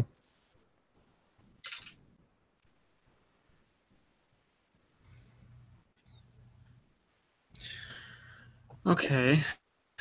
So Gibbs going to recommend that we follow the path, the blue path that's the lower up to the next tier. Can we see up on the next plateau, or is that You can a little bit. I mean, kind of what I've revealed. Okay. You're sort of right up against the face, and this is sort of what you think is over there. When you get up on this plateau, though, you'd be able to see a lot more. Yeah. Okay. Well, Gib recommends it. That's what we do. I like Gibbs thinking. Okay. All right. You guys are continuing in this southwesterly manner. Yeah, Well, and then coming okay. up, then going up here. I don't know what here is. Oh, where I just drew the blue. Do you Oh, see you're gonna travel down this way and then travel Yeah. up? You're Yep. not gonna go straight up this way? Okay. Yeah, we want to avoid that mark there. Oh, you want to avoid this Yep. guy there? Yep. If possible.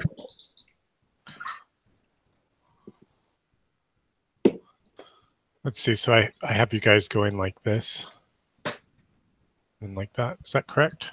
Looks like what we were talking about, yeah. Okay, cool. Mhm. Yeah. Maybe not getting super close to that magma there, but you Yeah, know. there's no. I mean, could try to go up earlier if you want. I mean, it's up to you. Right, but you drew it kind of straight down. I guess I'm talking more on the lines of Well, hanging the party here. is discussing this. Horace is going to take a part of like his undercloak, rip it off, and like tie it around his mouth and nose. Yeah. Each of the squares, Mike, is pretty big. They're like 3 miles big. Oh, okay. Got it. Right. Yep. so- You're right. Yep. It's sort of Okay. abstracted at this level. Got it. Right. Not to scale. I mean, that your miniature, your dude's not to scale. Right. So even My dude when is Aaron drew it, 2.5 we're not next to Meg. big. Right. Okay. Yeah. Let's do that. That's what I say. Yeah. So you're going to try to stay on the western side of the squares to stay Right. away from the magma. That makes perfect sense. Okay. Mhm. So let's see. 1, 2, 3.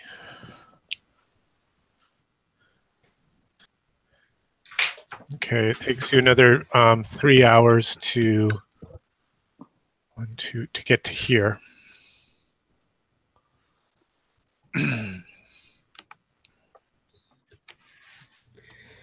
All right. So how long have we been traveling? It sounds like we've been like hours. Sounds like about 7 hours, 6 hours. Yeah, I feel like it's like 3 o'clock.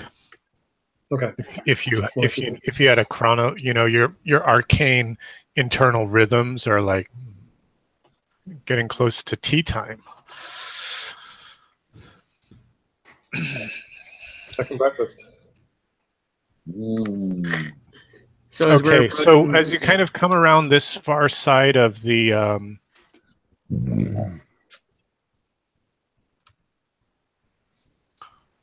this side of the plateau, Ethan, you're leading this warband, aren't you, Horace? yes, I believe Make so. a reflex save DC 10.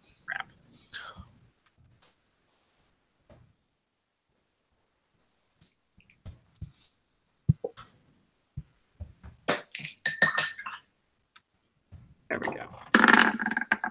No. We're screwed. Mm-hmm. Pretty much. It's the cloth over his mouth and nose. It's kind of like getting in the eyes a little bit.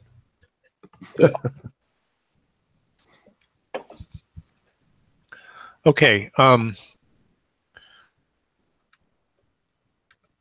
Let's see. So you're passing a one of these large screaming human head boulders. This one's big. It's like the as big as a house. And you turn you come around that south side of the boulder to progress up to the west, and you see this band of humanoids that are all crouched down with their hands on their heads, and they're all like kind of in a circle. And there are oops. There are 8 of them, and they're like tapping their heads, and then one of them, while he's tapping his head, he looks over his shoulder and hisses and stands up, and the rest of his companions stand up around him, and they all turn and they brandishing these wicked clubs. They're kind of hunched over and have these really long arms that's not carrying the club or carrying the club and sort of dragging on the earth.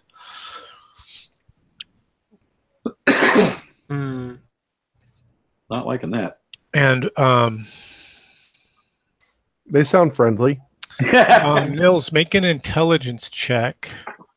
Let's see. I said that they were how far away from? They were miles away. 19. Is that what I rolled? No, 9. Excuse me. Oh no. Oh, that was for art. That was yeah. Now Arcor can make an intelligence check as well. Okay. And they are 90 feet away from you. Make it a DC 15 intelligence check for Arcor, please.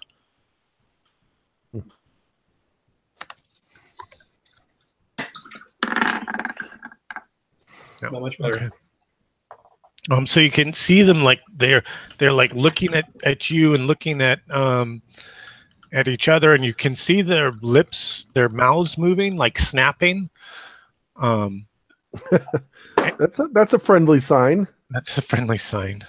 And they start charging towards you. They get to be within 30 feet of you. This is a bit of a battle, so I'm going to move us to the battle map. 8 of them, they're snapping their jaws, and he says it's a bit of a battle. Yeah. Battle. Yeah, where's third level? AFK for a second, guys, while she gets set up. Yep. Oops. I'm going to cast a spell before we roll initiative. I'm just saying.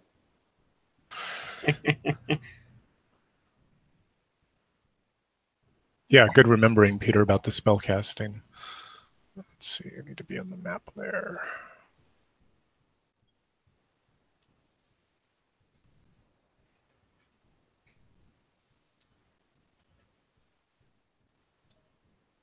Let's see. On the bright side, this time Horus at least has his shield up. Exactly. That's a plus, right? Mm-hmm. Yeah. Literally. It is. So after this fight, he may need some healing, depending on how much he takes here. I wish you thought it before the fight, but yes. Let me know. Well, no, I'm at 29 out of 36 right now, so it's not horrendous. But odds are you'll be taking some hits. That's what I'm kind of inferring by 8 guys coming at me. You are not alone. We are all in this together. As they charge the big heavy armored guy first. Exactly.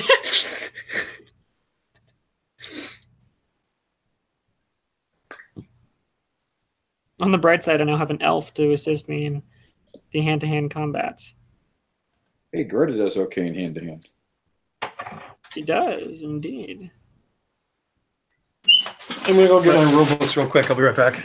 But All I right. have learned my lesson that clerics should never be the frontline tank. No. If they have to, they can step in, but it's best not to use them that way because you really need them for other stuff. I like to think she's tank-like in order to keep her alive, not to go wading in. Right. I'm back. Hey. Because we want the cleric being able to heal the real frontliners as opposed to having to constantly try and heal herself at the same time. Exactly.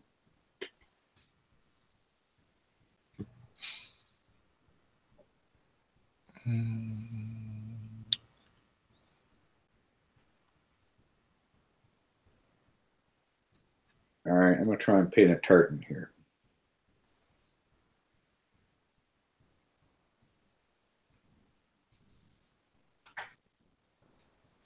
This'll do.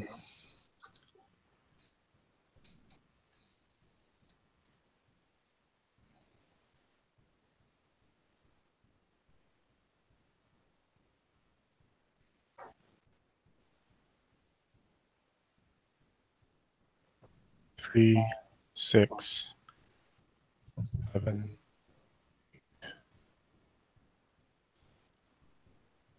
Okay, and the lead ones get to be within about 30 feet of the party. Ethan, you can set the party in a rough equivalency of the marching order. And the area that you should set them in is, off of this line, with no further than that, because that's about where you came around the corner. And then these guys were sort of all in their, their little circle huddle over here.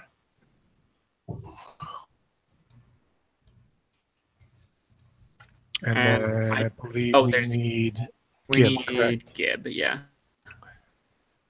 Let's see the journals from Mike.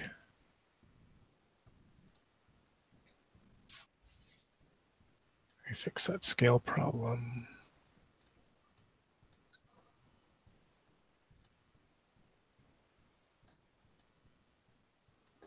There you go.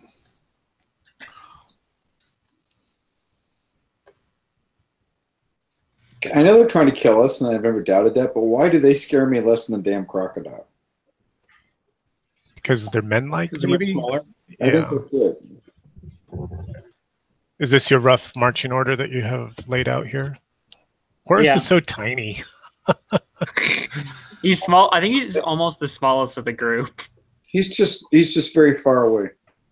Small for his size. Let's see. So we said 30 feet away, huh? So they'll be like around here. He's actually quite well built and large for his age, but you would know that from looking at it. Him. Well, that's the problem is when you paint a true 25 millimeter as opposed to a 28 heroics. That's a Raoul Partha. The rest are all Games Workshop figures.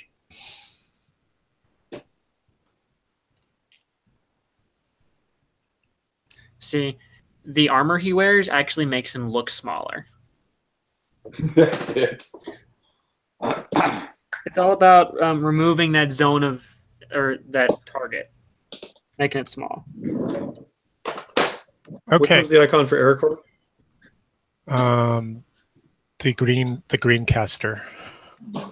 That one, okay. That's Harcourt Fenton Mud. Yes. Let's see what's happening with this.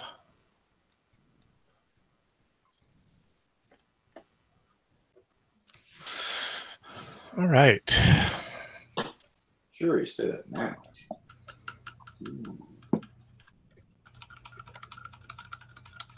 Any questions about the setup for the encounter? Have we rolled initiative yet? No, not yet. Because and we're about spellcasting. to. Okay, hold on. I'm just checking a few things. Yeah, okay, back to that again. Actually, yes. Both Arkar and Ridian are going to try cast spells. Ooh. Same. Horace is the one lonely guy just standing there with his sword going, ah.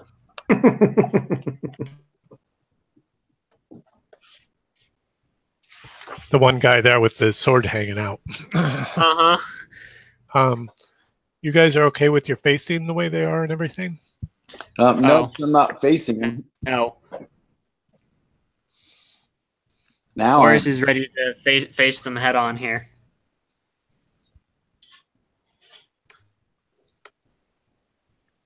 Naturally, as he saw this horde approaching him. Mike, are you back?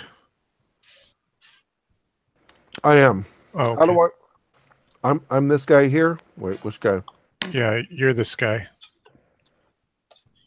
Right. Okay. How do I You grab the little tail on the back, and that's like a spinner. You can rotate it around. There you go. Isn't that fun? And you guys are carrying damage, Gerda and Horace? Yep, I am. Anyway, I have 1 point from a week ago, from the previous adventure. What's your total hit points? I'm at 21. You're 20 of 21 or you're 21? I'm 21 of 22. Right, that's right. Did we in the camping right outside the walls? Did we heal from that, or are we in a bad condition to do that? We would have done it when we did the camping last session. Okay. As I try to walk through that little camping procedure that I sort of Right. that I Okay. haven't written down yet. That's- Okay. So I guess Gib, Ridian, and Arcor are casting spells. I think Peter was doing something Is clerical. Gerda going to cast a spell as well? No, you know what? No, I'm gonna fire my bow and then prepare my hand-to-hand weapon. Okay. I think I'm gonna save my disapproval for healing. Okay. idea. Good idea. Okay. Not very Um, pragmatic. Let's see. I don't care who rolls for initiative. I think the caller lost the last one, so you guys can choose the next player. And they have an initiative of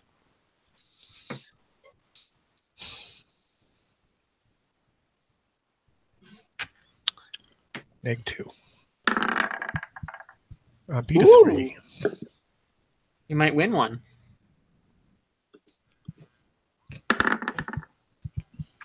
Yep.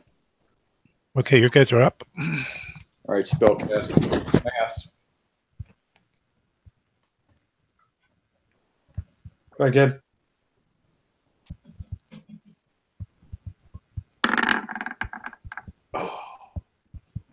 Oof. Don't forget our -2 because of the day. Fortunately, it's not a 1. Yeah. Mike, I think you might be on mute. Oh, yep, I am. I thought he was just contemplating. I'm done. Mm-hmm. All right, Nils, save our That was for Ackham's mask. Yeah. So I'm going to. Ridian's casting a new spell. Oh my god. Stand back. Last time you did that, you ended up here. Horace raises That's his right. shield and points it directly at Ridian. Okay, I'm casting ventriloquism. Oh. I And All right. want to know how this works because I have it on my character in the other game. But we haven't done a mercurial effect yet. Well, why don't you do the spell check and see if it goes off, then we'll do the mercurial and see what happens. Yeah, it's fine. That's half the fun. I think he needs his hair to stand out further. no Pardon. spell burn.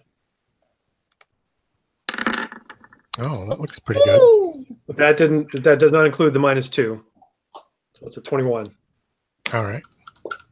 Well, it sounds like it's going off. So let's see what the mercurial effect is first.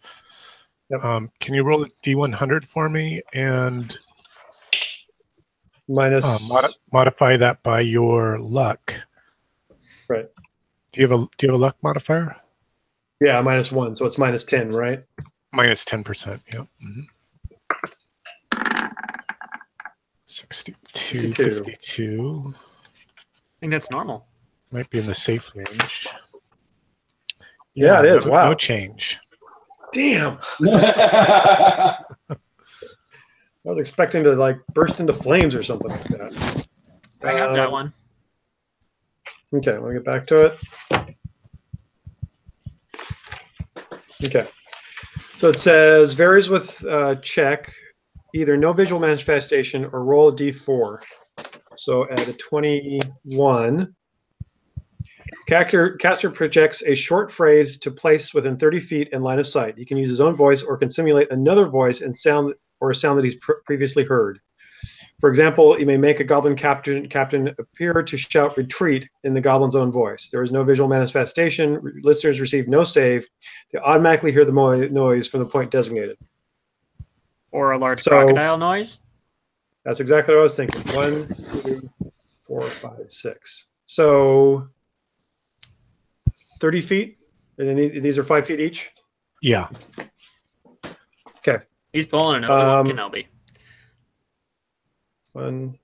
They frighten easy, but they return in greater numbers. Yeah, I was going to try to. I'm going to try to get it more over this way. So however far I can get. There we go. There. So from there, I'm going to make the noise that the crocodile made attacking Horus, Hmm. The chompy chompy noise. or the growly noise. The growling noise that leapt out of the water. The roaring, thrashing, growling noise. Okay. Good thinking, Nils. It'll get more effective when we fight a dragon. Yeah. So that's what Ridian does.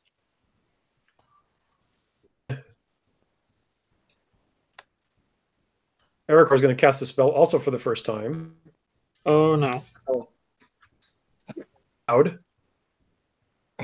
You have some good spells. I think you have to turn and lift and you have to lower your pants in order to cast it, I believe. Well, for some reason. Sorry, I teach middle school. Okay, I don't know why, but all my elf spells have a +3 bonus to it. So. Is that your I don't luck mod know. or something? Certainly not my int mod. It's probably int plus level. Oh yeah. That would do it. Well, no, it could be okay, but this is like in addition to the normal rolls. Is For it on your example, if I roll. character sheet? Yeah, let me take this off since I don't know what it is. Okay, so here goes a roll. No spell burn. Ooh, Oh. doesn't look good. Well, at least it's not a 1. It's not a So one. does the mercurial effect? No, the mercurial only goes off when the spell's successful. Okay. All right, Still so in He he's the- didn't lost get it. hit by a rain of frogs.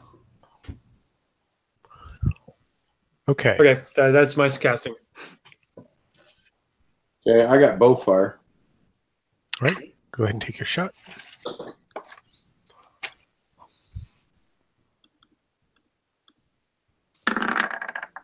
All right, 16. Yeah, that'll hit. And it's D6 if I recall correctly. Is that cocked? What the heck? It looks like it, doesn't it? But it says It says it's a 4. Let's bump the table. It's a 4. Who are you shooting? Honestly, the closest one. The nearest one? Yep. I didn't want to call a shot. I just wanted to shoot the closest one to slow down the group a little. That fells him. Ooh. Horus is going to take a shot because there's no sense in running headfirst into 7 people to let them whack at you for free. I like the big sign, Croc!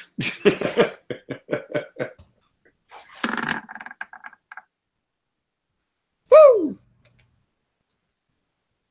18. That'll hit. Go ahead and roll your damage. Who are you shooting? Can you ping him on the map or point your arrow at him? Yeah, it's basically the next closest guy, so it's going to be... That guy? Okay, cool. Yep. Yeah, that guy pissed me off. Should definitely shoot him.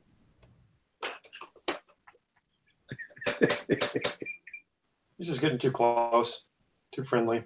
10 Nice. points. Oh, right, the dumb deed die. Jesus. Yes, the D-die that's quite literally just making him more and more broken at this point. Oh, we're gonna need it. Oh, he is practicing for his dragon slaying because it's going to get bad.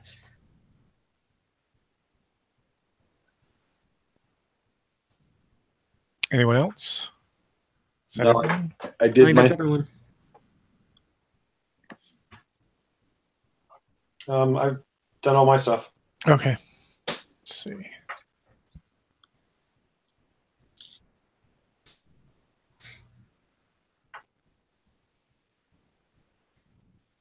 Checking their movement rate.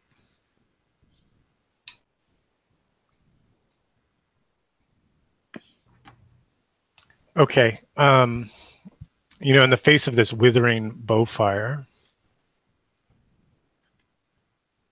they truck up off here to the north, but you lose sight of them.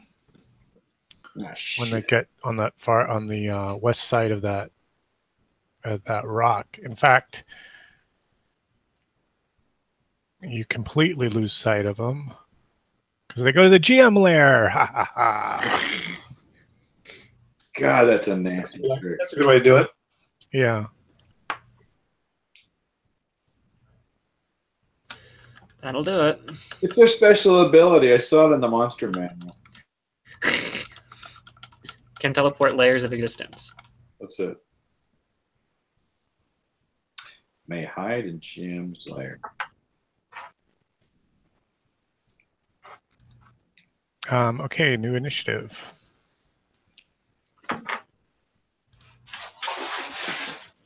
All right. Well, should I roll again because we won last time? Yeah. Yes, sir. Roll again. Uh-oh. No, you shouldn't. That looks like my luck. I'm winning. I don't think we're in. I don't think we're going first this time. No. All right. We're gonna choose to wait and see what they do, Aaron. Okay, perfect. It sounds like we have a choice this way. Perfect. All right. These guys come howling out from behind the rock. Oops. Boris hates climbing over rocks anyway. Let's see these. And is this one of those big Zardoz rocks? Yeah, big Zardoz rock. Mm-hmm. Well, that's what I thought of. I didn't even think about that one. That's very true.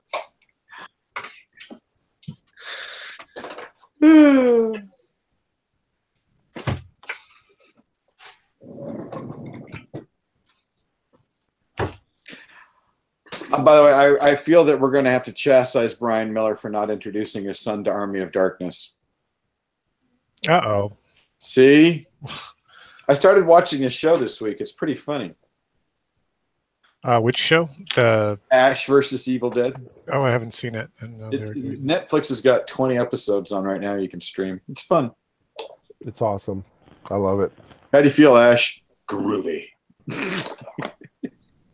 Hail to the king. Now, I want to keep one thing in mind when you start thinking about sleeping with me. Because it's going to happen at some point.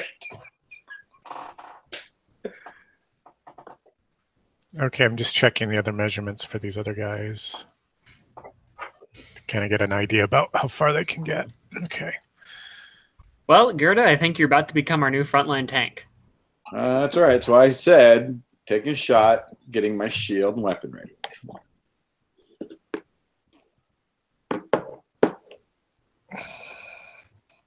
I would sure like to find a holy sword one day, but till then, I'll just use this nice long sword. Yeah, the one time I played a paladin, the first adventure, the GM decided, yeah, we're going to give you a holy sword. All right, Gerda, 2 attacks against you. I'm not enjoying that. Let's see, I hit AC 23. Damn you. Lord. And AC 13. Nope, just the first one. Okay. And that's going to do...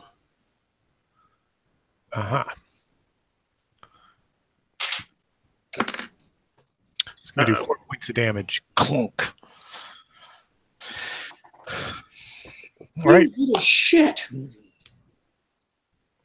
Heroes, you're up. We're spell casting, by the way. Okay, go ahead. This is for Flaming Hands. Ooh. No Mercurial. Well, that's right. You're actually close enough. Wow. They were a splinter group of the Flaming Lips. Damn. Lost. And he is backing away. You can have, I think you have 30 feet of movement, Mike. You can back up even further if you want. That was only how many? 15, 20. You got 10, 2 more squares.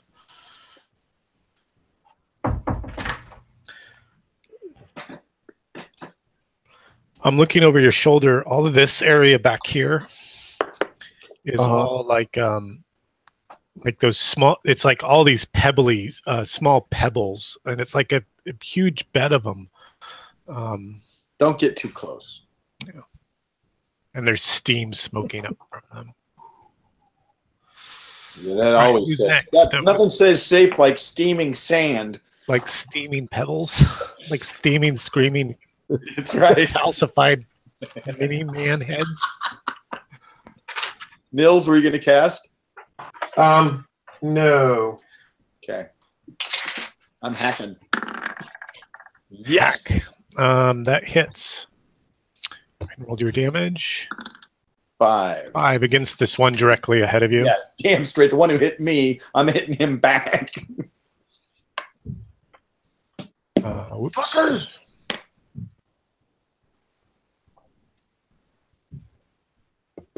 That kills him. Crunch. Hey, hands off the lady. Horace gonna run up and try and lay waste to some peeps. All right. Papa Cap and Sancho. Are you doing a deed or anything, or just hacking? Oh, you should do a sweep. Whoosh, 3 guys at once. 4-hit combo. He will run straight here and, like his companion suggested, try and do a sweep of the blade against the 2 guys in this little arc. Okay. Let's see how you do. Make your first attack against this one directly to your east. Am I right? Yeah. Okay. See, I always assume a mighty deed is something out of a movie. Oh. That's a miss. Your blade goes. You do make the sweep, but it goes, in this huge arc above you, over the heads. Yeah. I went for the movie play, but at least it wasn't a one. That's true. I did what they did in the movies. They just forgot to raise the guys' heads. That's it. Need him to stand on a box. Yep. Did the old Tom Cruise thing. Anyone else? Yep. Aircore is going to. We get 30 feet of movement. How do you do the ruler to start off with? There's a little ruler icon on the left. It looks like a comb. Yeah. Okay. Okay. That is really handy.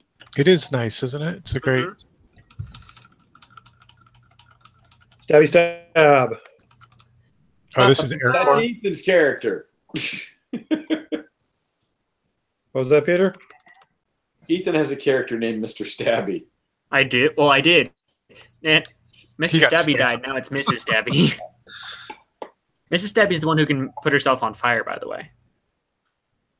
That's a neat party trick. I don't want to know. Go ahead. It is. Especially if she falls from the heavens.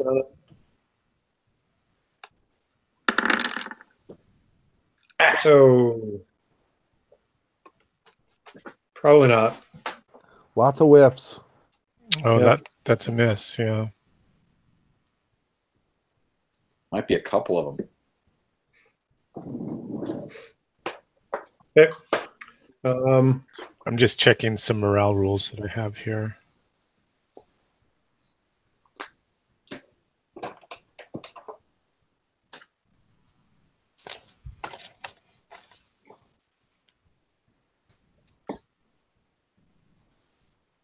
All right. And I'm painting a gimp. All right. Is it my turn? Ridian actually hasn't gone yet. Ridian. This guy here is engaged in combat, right? So he's not an arrow target. He is. He's in melee here. Can't really. You could maybe see these guys back here with a luck check. But I'd be firing through Horace's spot. You'd be trying to arc. You'd be trying to drop the arrow over Horace's head. No, Luck and Ridian aren't well acquainted. I mean, so that's a luck check is to see if you could even see them, right? Okay. All right. Well, I might as well try No that. penalty if you fail. Yeah.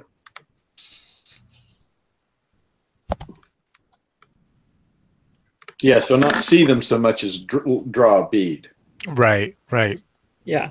Oh, perfect timing. Oh, beautiful. Nice one, Nils. Yeah. Yeah, I could see his eye. So he's got, it's a short bow, 40 feet. Oops, hold on. You're at 20, if I recall. 25, 30, okay, yeah, so I'll shoot at the first one.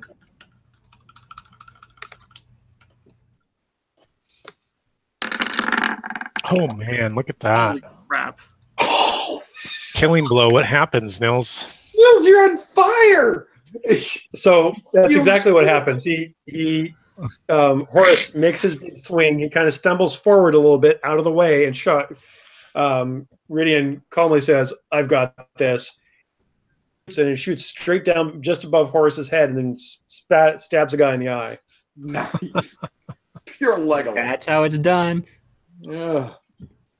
Anyone else? Wait, I believe it needs to. And then he drops his bow. And then he drops his bow. Okay. Then you hear Yeah. message for you, sir. Sorry. Try not to quote Monty Python, but it happens sometimes.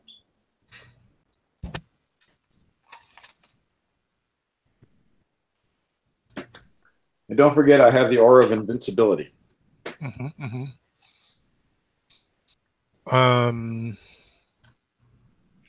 Anyone else? Is it my turn? Did I go first? What happened? You went first. You went first. Oh, okay. New turn. Yes. All right. Oh, sorry. Is anyone casting? I'll pick up that die. I will not. Let me see. What can I cast? No, I'm not casting. There's nothing for me to cast. All right. Let's see here.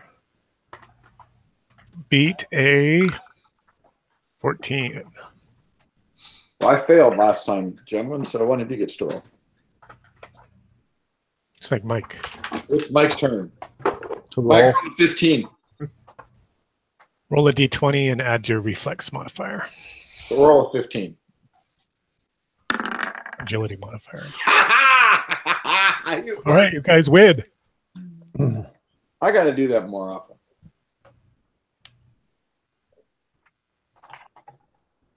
All right, casters. Didn't we have somebody casting? I'm not. Nils, you casting? Nope. All right. Anybody want to go first? I should take my one swing before the mighty deed takes out the unit. I got to get me some of that. All right. I'm going to hack. Is there one? There's one right in front of me, right? Yes. Fucker.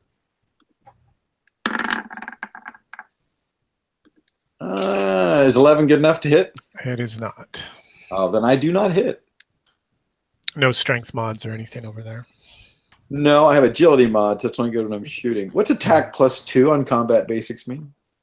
Means you get, because of your level, you get an attack +2 modifier. Oh, so then it's a 13. It's still a miss. Sorry. I was just daydreaming there. No worries. No worries. Well, Horace will try his sweeping maneuver again, and this time hopefully lower. All right. But a higher roll. Yes. Apparently he jinxed himself.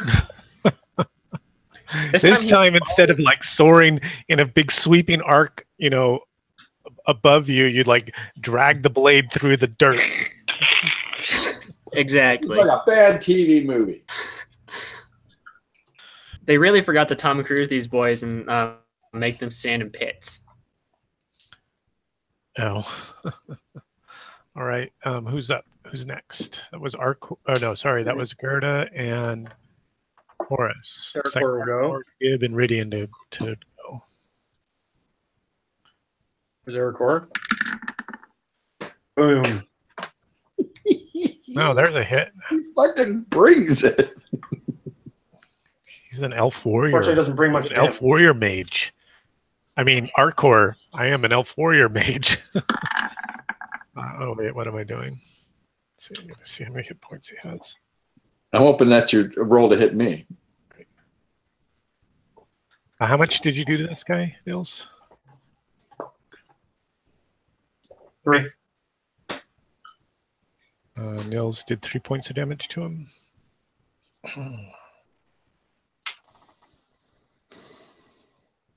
That's a vicious thrust into the top of his thigh. He lets out a boo boo.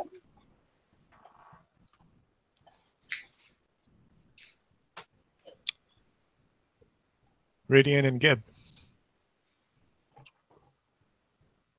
Really, it's up just to us, huh? That's it. Sorry. Did I tried. did this one get hurt? No, neither of those are hurt. Whiff. I missed it. Kind of cold by the breeze going by it. That's right. Would I be able to fire my bow being here and shoot for him without Yeah, being yeah, you infringed could from shoot there? your bow from there. Mm-hmm.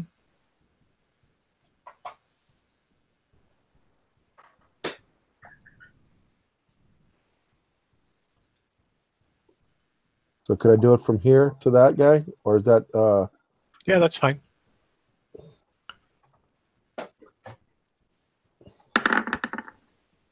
Ouch.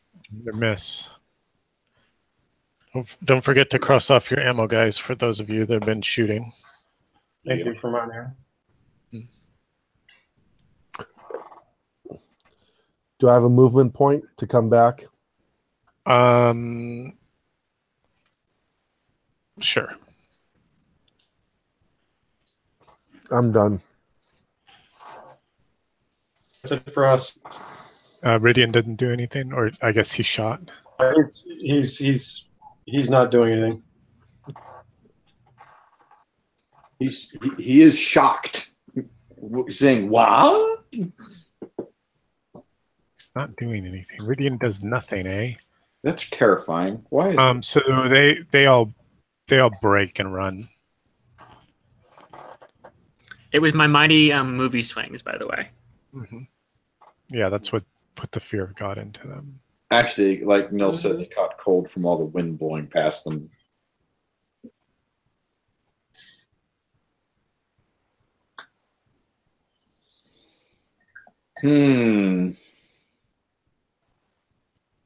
So they get 60 feet away from you. None of these guys get a free swing on them? You guys can make a reflex checks to try and get free hacks on them. Okay. Where were they next to? Arcor, Gerda, and Oh yeah, that's an 11. So I'm taking my hack. actually, yeah, you guys can all take one free hack because that's normal. Okay. No need for the reflex check. Just make your free hack. Ah, crap. Oh. Here we go. Oh, Here it is, not. this time I went for the big like underhand uppercut, and these movie moves just aren't working. Okay, so who is wounded? Oh, I mean, if you finally, the wheels come off for Arcor. If you have the one you the- were fighting was the one that Arcor was fighting was wounded. So anyone that you're fighting, Peter, would be considered fresh. Yeah, I missed. I'm referring to us. Oh, Party. Who in the party? who in the party is wounded? You get so these guys run off 60 feet away from you, and sort of disappear, sort of amongst the boulders and things. Are you going to pursue them, or are you going to hold your ground? Hold my ground because I'm a man. Well, I think we should hold our ground because if we pursue them, we're just going to run into a batch of more of them who are ready for us. Okay. Or I thought. more after one that's going to come after us. Yeah. So Arcor, make an intelligence check, DC 12, please. Mm-hmm.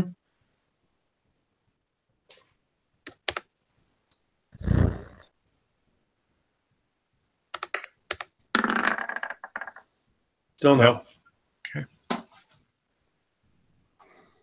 Okay. So you guys are holding your ground. Excellent. Good. All right. Okay. Yep. All right. You're going to do. I think you were asking if anybody was hurt, Peter. Right. I was going to offer some Well, healing. if you have it to go around, Horace is down 7. No, he doesn't have it to go around. I'm going to try Horace again. There we go. Oh, look at that. I think that's 2 points of disapproval for you, right, Peter? That is correct. Okay. I'm not going to heal myself yet. Oh, okay. Horace is feeling real good. Yeah, I'm going to wait on. Right? I'm only down 5. I've got. Horace just rolled 33 new hit points, but you can't use them all. So do you have any? Do you have any to spare? Starts siphoning off some of his blood as it's coming out, passes it around as it heals. That's it.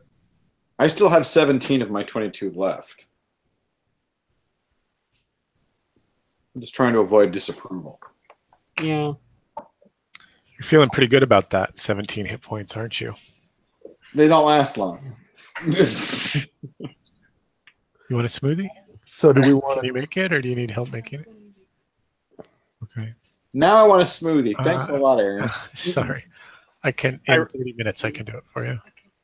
Ironically, your 22 hit points last longer than my 36 do. Well, you'll know this. I'm in the back of the group. So we're going to try to go to the next. Oh, right. Let's put you guys back on the map. Sorry. From the battle map back to the map. And these weird humanoids have sort of disappeared from view. You are. Can we retrieve any of our arrows? Anybody that wants to try to retrieve arrows, make a luck check.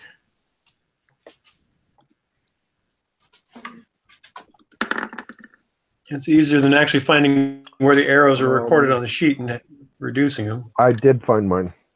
No, I roll well. I do not. Did you roll under your luck, Mike? I did. Okay, cool. Peter didn't. You found one arrow, Mike. That's all I shot. Okay. Tonight is not Gertie's night for roll, I guess.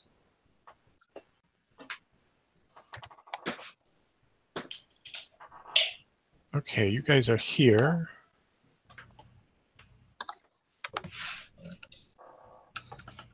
So shall we try to make our way up to the next plateau, guys? Yes, I believe so. I was going to ask if it was straight, pretty steep, or if there were some possible foot and hand holds, or if we maybe It's need sort of some gradual. It's like a Okay. like kind of sloping. You know, you can. It's not impassable. It's not slowing you down to sort of climb up this way. Okay. So now you're up on this other rise, right? We can see. Mhm. We can see.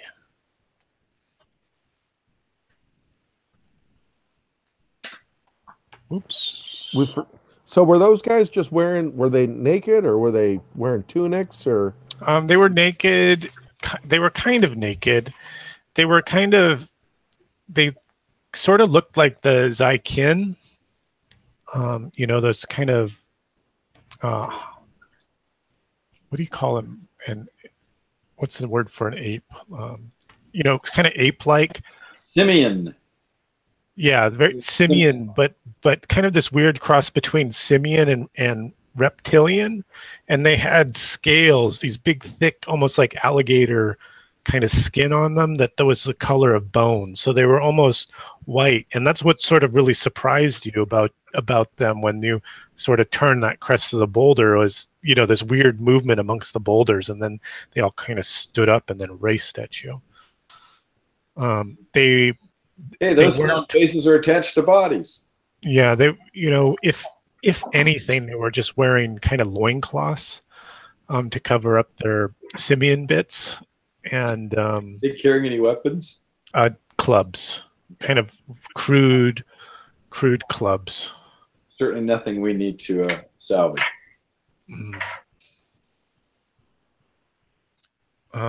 Let's see here. I'm on the wrong browser window. You're on Ghost, aren't you?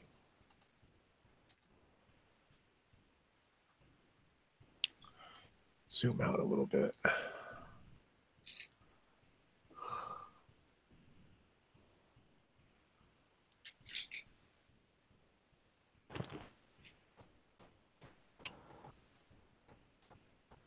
What's this dot here?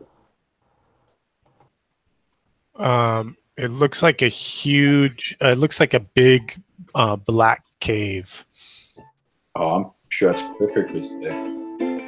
Let's go. Yeah. Black cave. Who's jamming? I think that's Mike, not on mute. Oh, sorry, my bad. All right. He's Mike's the bard. I thought it meant that was the end of the episode. That was like the credit music rolling. We'll have to get him to play at the. That's the end of the you'll have episode. to do the opening and the closing ballad, Mike. Oh, I like at least the strumming. It's something. I like that. Well, someone gives a little recap in the background. Right. When we last left our heroes. Take money, take my land, take me where I cannot stand. Are you guys traveling? It's now 4 o'clock. You've been traveling for 11 hours. Yeah, I think it's time we need to find someplace to camp if we can find someplace safe-ish, maybe. I mean, I think being on This lava is probably good. Lightning storm. So is there like a daylight? There's no sight to light. No, right? there's no sight, but I'm just giving you an idea about, right. your internal clocks, No, right. But for the most part, it's just constantly lit, and there's no sky, right? Right. Well, there's a sky, but it's kind of purpley and black. It's like an overcast sky. It's like a twilight sky. That's a god awful. I say we shoot for the big statue, but that's just me. And sleep under the statue. Yeah. Well, it's at least an hour away. Probably 2. Yeah, I actually think we're better off on an edge because we can see everything coming at us from below, and we only have to really scout closely right around us. You know what I'm saying? So now that we're closer to the statue, is there anything that we can discern? And I guess Gib really talks with the other wizards about that as well. Yeah, is it like a big inflatable, or is it a real statue? It's huge. I mean, you can see it, from this distance, you can see it, but you can't really make out much about it. It's still some 6 miles away. It's not moving, is it? But you can just see it rising atop this last elevation of the plateau, this top elevation of the plateau. But it doesn't move around. It's not moving. No, it's not moving. There's nothing. There's nothing moving around there, that area. I'm sorry, did you say is it a dragon? The statue is. Well, it looks about okay. what you can make out of it from 6 miles away is what's on the map. I say if we're gonna go for another 20 minutes, I say we go look at it. Okay. What, if we're going to play for another 20 minutes? That's just my opinion. Yeah, I mean we got another 20 minutes to play. So, but if we camp now, then it's probably going to be the end of the game night, which is fun as well. But I'm just saying, me personally electing that we go explore it. Yeah, and you wouldn't necessarily have to camp at the end of the session. You could continue to press. I mean, you can stay active much longer than 12 hours if you wish to. Yeah, and it's not getting dark. That's the thing that I'm trying to make just doubly true. Sure. Right. Yeah, it's not getting. Oh, good point. Not. Yeah. There's no day and there's no night here in this place. Right. Just That's eternal what twilight. That's what I thought. It's mainly just feeling exhausted and fatigue, probably. Right. I see. Well, then I would have to agree. Let's go take a look at the statue while eating some dry rations on the way and keeping our eyes open for those simian, reptilian ape guys. Right. Right. Yep. So, Aaron, and the landscape, does it change on this plateau, or is there still? No, it's all the same. Yeah, it's been the same. giant boulders, small boulders. They all look like screaming. Yeah, there's bald steam. heads. There's steam coming out. You know, you can every once in a while where these blue marks are on the map, you can see these geysers erupting. You know, superheated water and steam. Water and smoke, really, not really even steam, just water and smoke. Right. Yeah, I say we. That's what I'd like to do. So. Yeah, so good. Yep. Let's keep moving. Okay.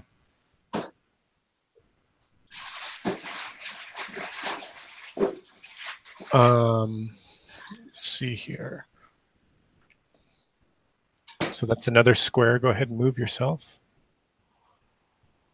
And then you're the last square that you wish to move for that second hour of travel.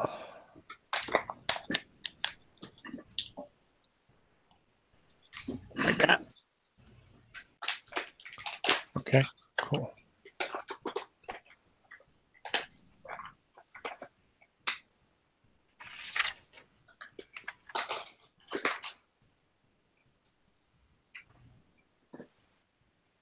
All right, so you guys clamber up onto this Plateau. this plateau, and then rising from atop the slag heap of volcanic stone is an enormous jet statue of a titanic three-headed dragon, nearly 80 feet tall. The towering bulk of it is of enormous age, pitted with and weathered with many sharp edges. Before the statue, wrapped in bronze, is a gong. Is a gong on a stone frame 10 feet in diameter. A giant bone hangs nearby on a silver wire, one end wrapped in a dull red scaly leather. It's like a doorbell. Ding dong. Breakfast calling. Hello, anyone home? Yeah, that's doorbell ditch. I'm sure ringing the gong won't have any negative repercussions.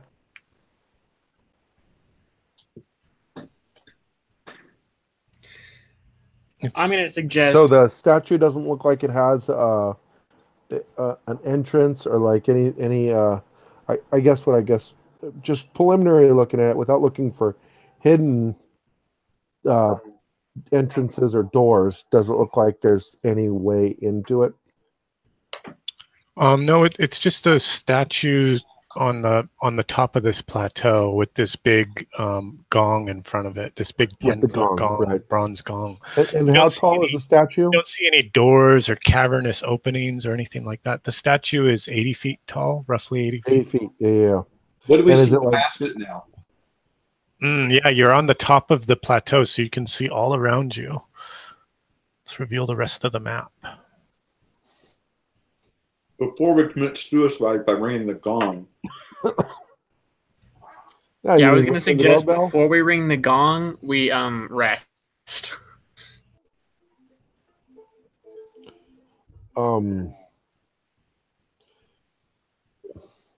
a lot of freaking magma, baby.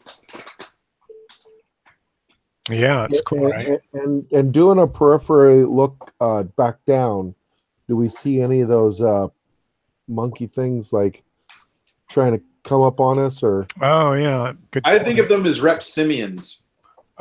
Make an intelligence check, Gib. DC 15. Gib That's a good name for it, Peter. announces to everybody to start looking too. Yeah. So in these types of situations, instead of having the whole party roll, I only like to have one player roll because it's like, well, I'm going to search for such and such.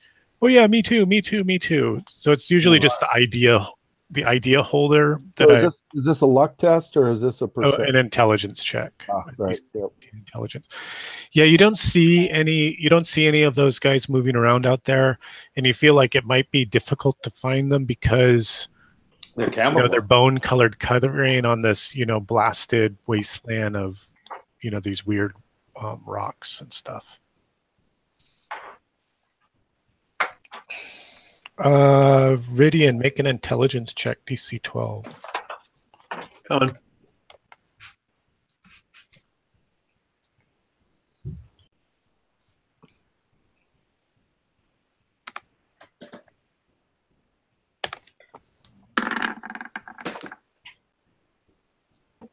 There you go. Yes. Thank you. God, one of us can roll because I can't. So this three-headed dragon it bears a striking resemblance Ridian recognizes from his time in Farouk. And the idols and effigies of Bafak Kor that were around the town. That's the recognition that you have. This must be some sort of idol. Well, crap. We should definitely ring the gong. I can't wait. We are so dead.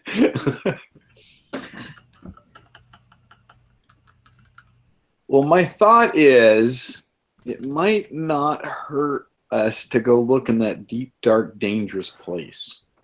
Gibbs seconds that. But first we should go look for hidden entrances to the statue. Or words written on it or anything else besides it. Yeah. Right, yeah. Go and so is the dragon like sitting or is it standing? It's standing. What's uncanny is even 60 feet away, the eyes seem to follow you. That's what's really bothering me.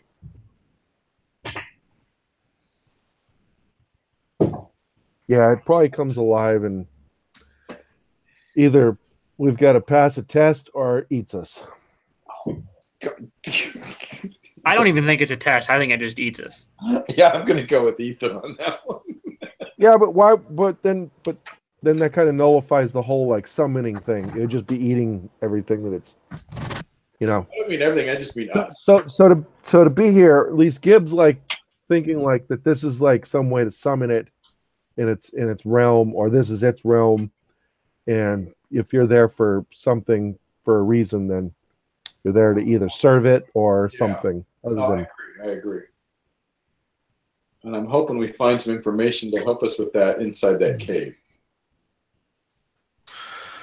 Okay, so tell me what you guys want to do. I heard you wanted to look at the statue. Yes, we would like an examination of it. Yep. Is it as abstract as the Zardoz sculpture heads, or is it more realistic? It's pretty realistic. Let me see if I can get you a handout real quick, because there's a nice one here in the. I thought that was a good art teacher question, just for the record. Mm-hmm. Sorry, I don't have more handouts prepared for you guys. Are you kidding? With a full color map, this is great. With lava flows and everything. I know. Here we go.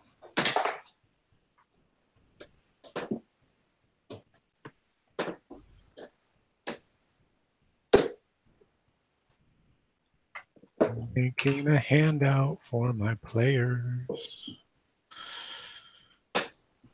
Looking for the handout. Ooh.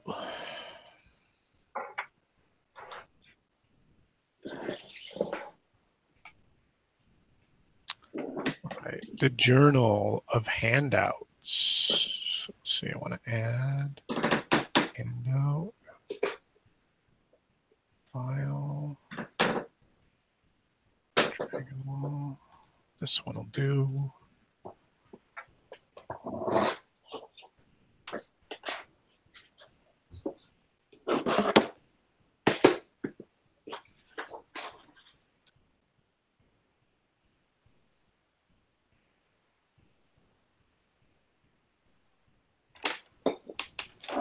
All right.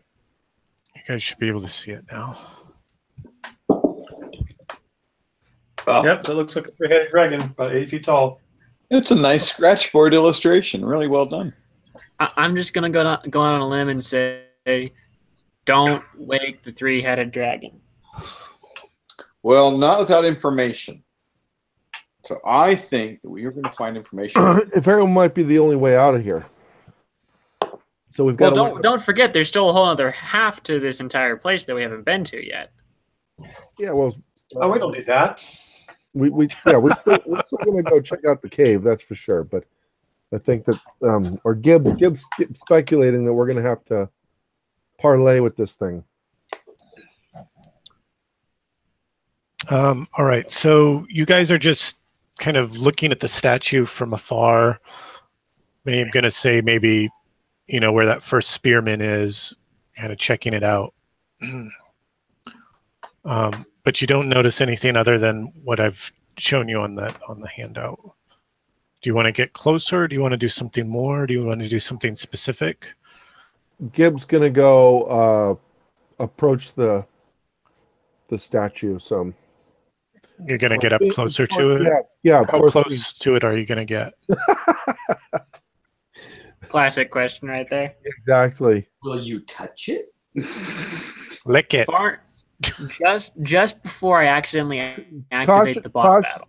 Cautiously, he's going to approach it to say. So, what would you say he is? Like, say, or the spearman's like 100 feet away? Yeah, probably like Okay, 100 feet away. Yeah, to get within. But also as he Gibbs going to approach it, but look for like if there's like some like spell activation ring or like some like proximity, some arcane runes carved in. Yeah, exactly. Exactly. Okay, so you cautiously approach the crest of the plateau. You get to sort of to the point where you would have to start climbing up to get any closer. You don't see any arcane markings or anything like that. You do notice that the statue itself is carved out of sort of this black volcanic rock, and it looks to be, as you get closer, you can see that it's sort of the carving isn't smooth, right? It's all jagged and sort of broken up in places. Okay, Gib will continue to approach it. Okay, what's the rest of the party doing? Like cheering him on from the base of the plateau? Go, go. Well, Horace is sticking back with his shield up, sword at the ready. He's not liking this. So just to be clear though, so it looks like part of the statue is like coming apart, or it's like where it's cracked or like broken off, kind of crumbling a little bit. Yep. Then Gib will approach still very cautiously, especially paying attention to where the gong is and that radius that gong's going to be at. Yeah, it's not. So the stone frame of the gong itself is made out of that white calcified rock, and the gong is just this huge bronze disc. Then there's this giant bone that's hanging from the frame by a silver wire, like a silver piano wire. So would one have to actually pick up the bone, or is it more like the big? It's you'd. Oh no, it's like into... it's like pick it up and swing it at the gong. Oh, you'd have to actually pick up the. Yeah, you'd have to bang your gong. The bone's just kind of tied to the frame. Right. To keep it all together, right? Keep it in one place. You never want to misplace your bone. No, not your gong bone. No, you got to keep the gong because you got to keep bang the gong, right? And then sing a song. And ultimately, it's about your dong. So correct. So you want to keep on climbing? Do you want to keep climbing? Gibbs still approaching it, being wary of everything we talked about. Go. Make an agility check, DC 5.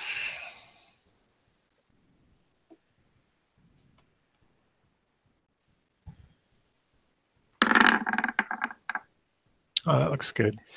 So you kind of clamber up over you get around the frame and you don't disturb the gong, and you're getting up, and then you notice that the volcanic rock that you're climbing on now is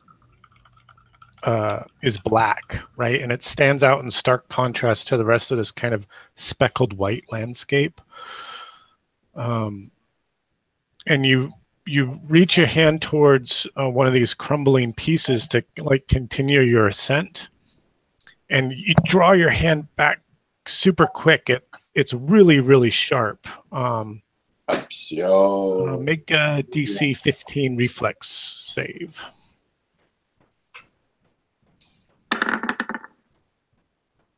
Yeah, and the palm of your hand gets sliced open, like this big gash, and this rivulet of blood falls off your palm and starts pooling at your feet. I mean, you're really bleeding bad. Horace yells, "Don't let the blood touch the statue." You're like 200 feet away at this point, Horace. Yeah. Okay. Go! Don't let the blood touch. When the blood hits the floor. When the blood hits the floor. You take a point of strength damage, Gib, like a spellborn point of strength damage. Okay. And you see the blood just soaking up into this black rock. And you look back at your companions and you can see the gong kind of wavering a little bit. It's like vibrating. But it doesn't, there's no sound coming from it.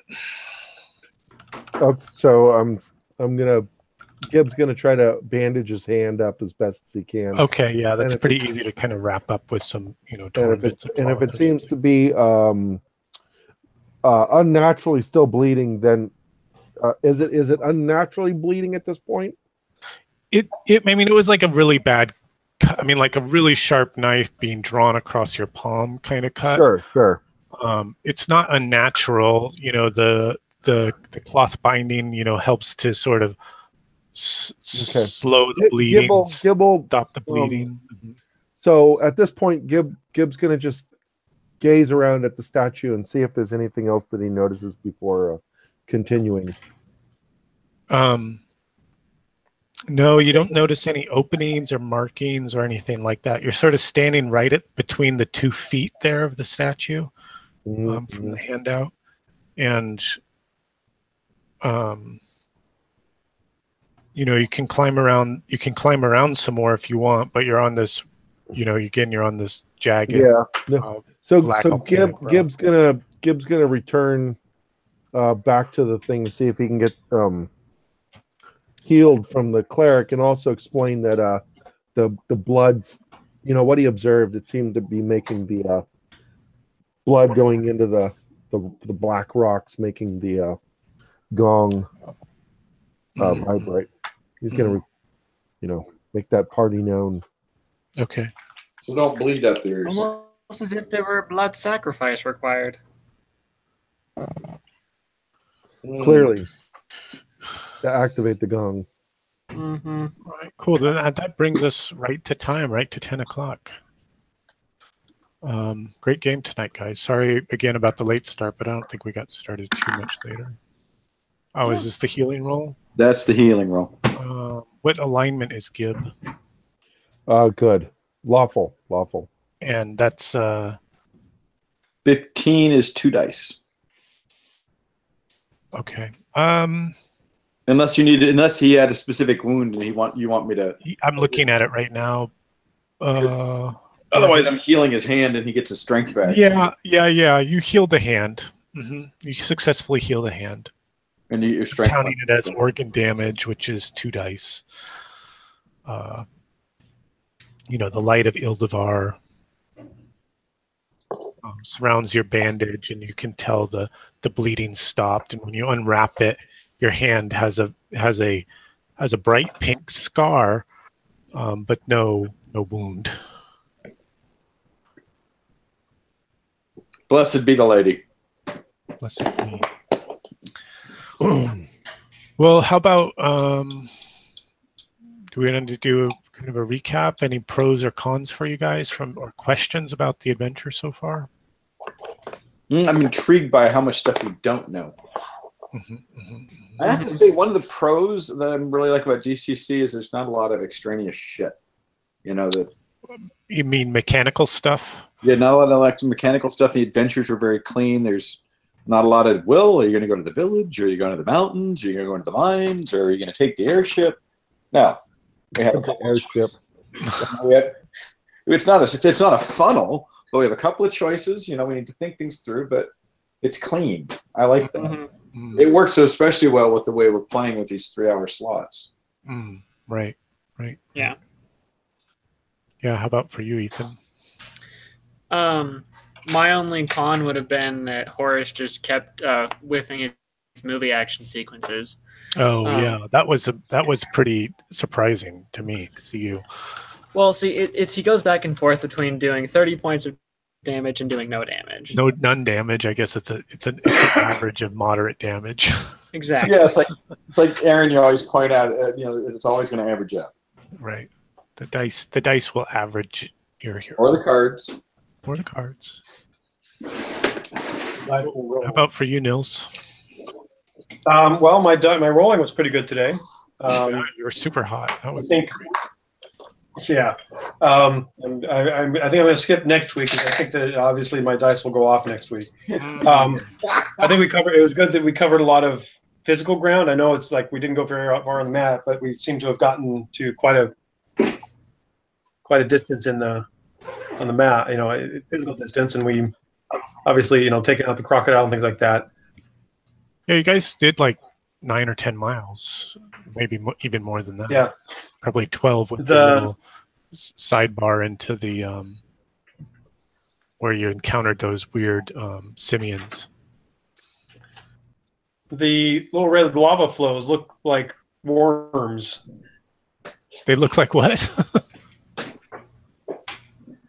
Yeah, we're still touchy about giant worms too. Yes, I know. Giant So worms one and other important question. Heraldic or banner-like symbol to paint on a halfling shield. What? Chicken foot. Chicken foot, cross knife and fork. I've done knife and fork. Okay. Yeah, the chicken leg is easy. The drumstick. A brown cylinder. Drumstick. I've done the drumstick. Ham doesn't read well. A spoon. Spoon's a great, or a ladle, like a big, soup ladle would be good. A wedge. You said hams don't read well. Yeah, and you could do a big saucepan. A big pot, a big cauldron from the side type of thing. Mm-hmm. Okay.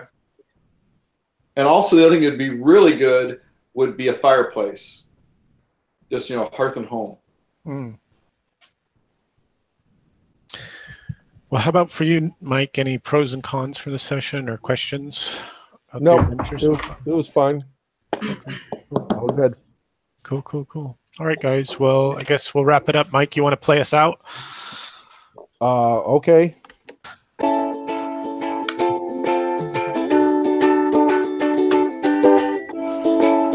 See you guys all later. See you. See you next week. Yeah. I expect lyrics for next week. Good night, guys. Good night. Good night.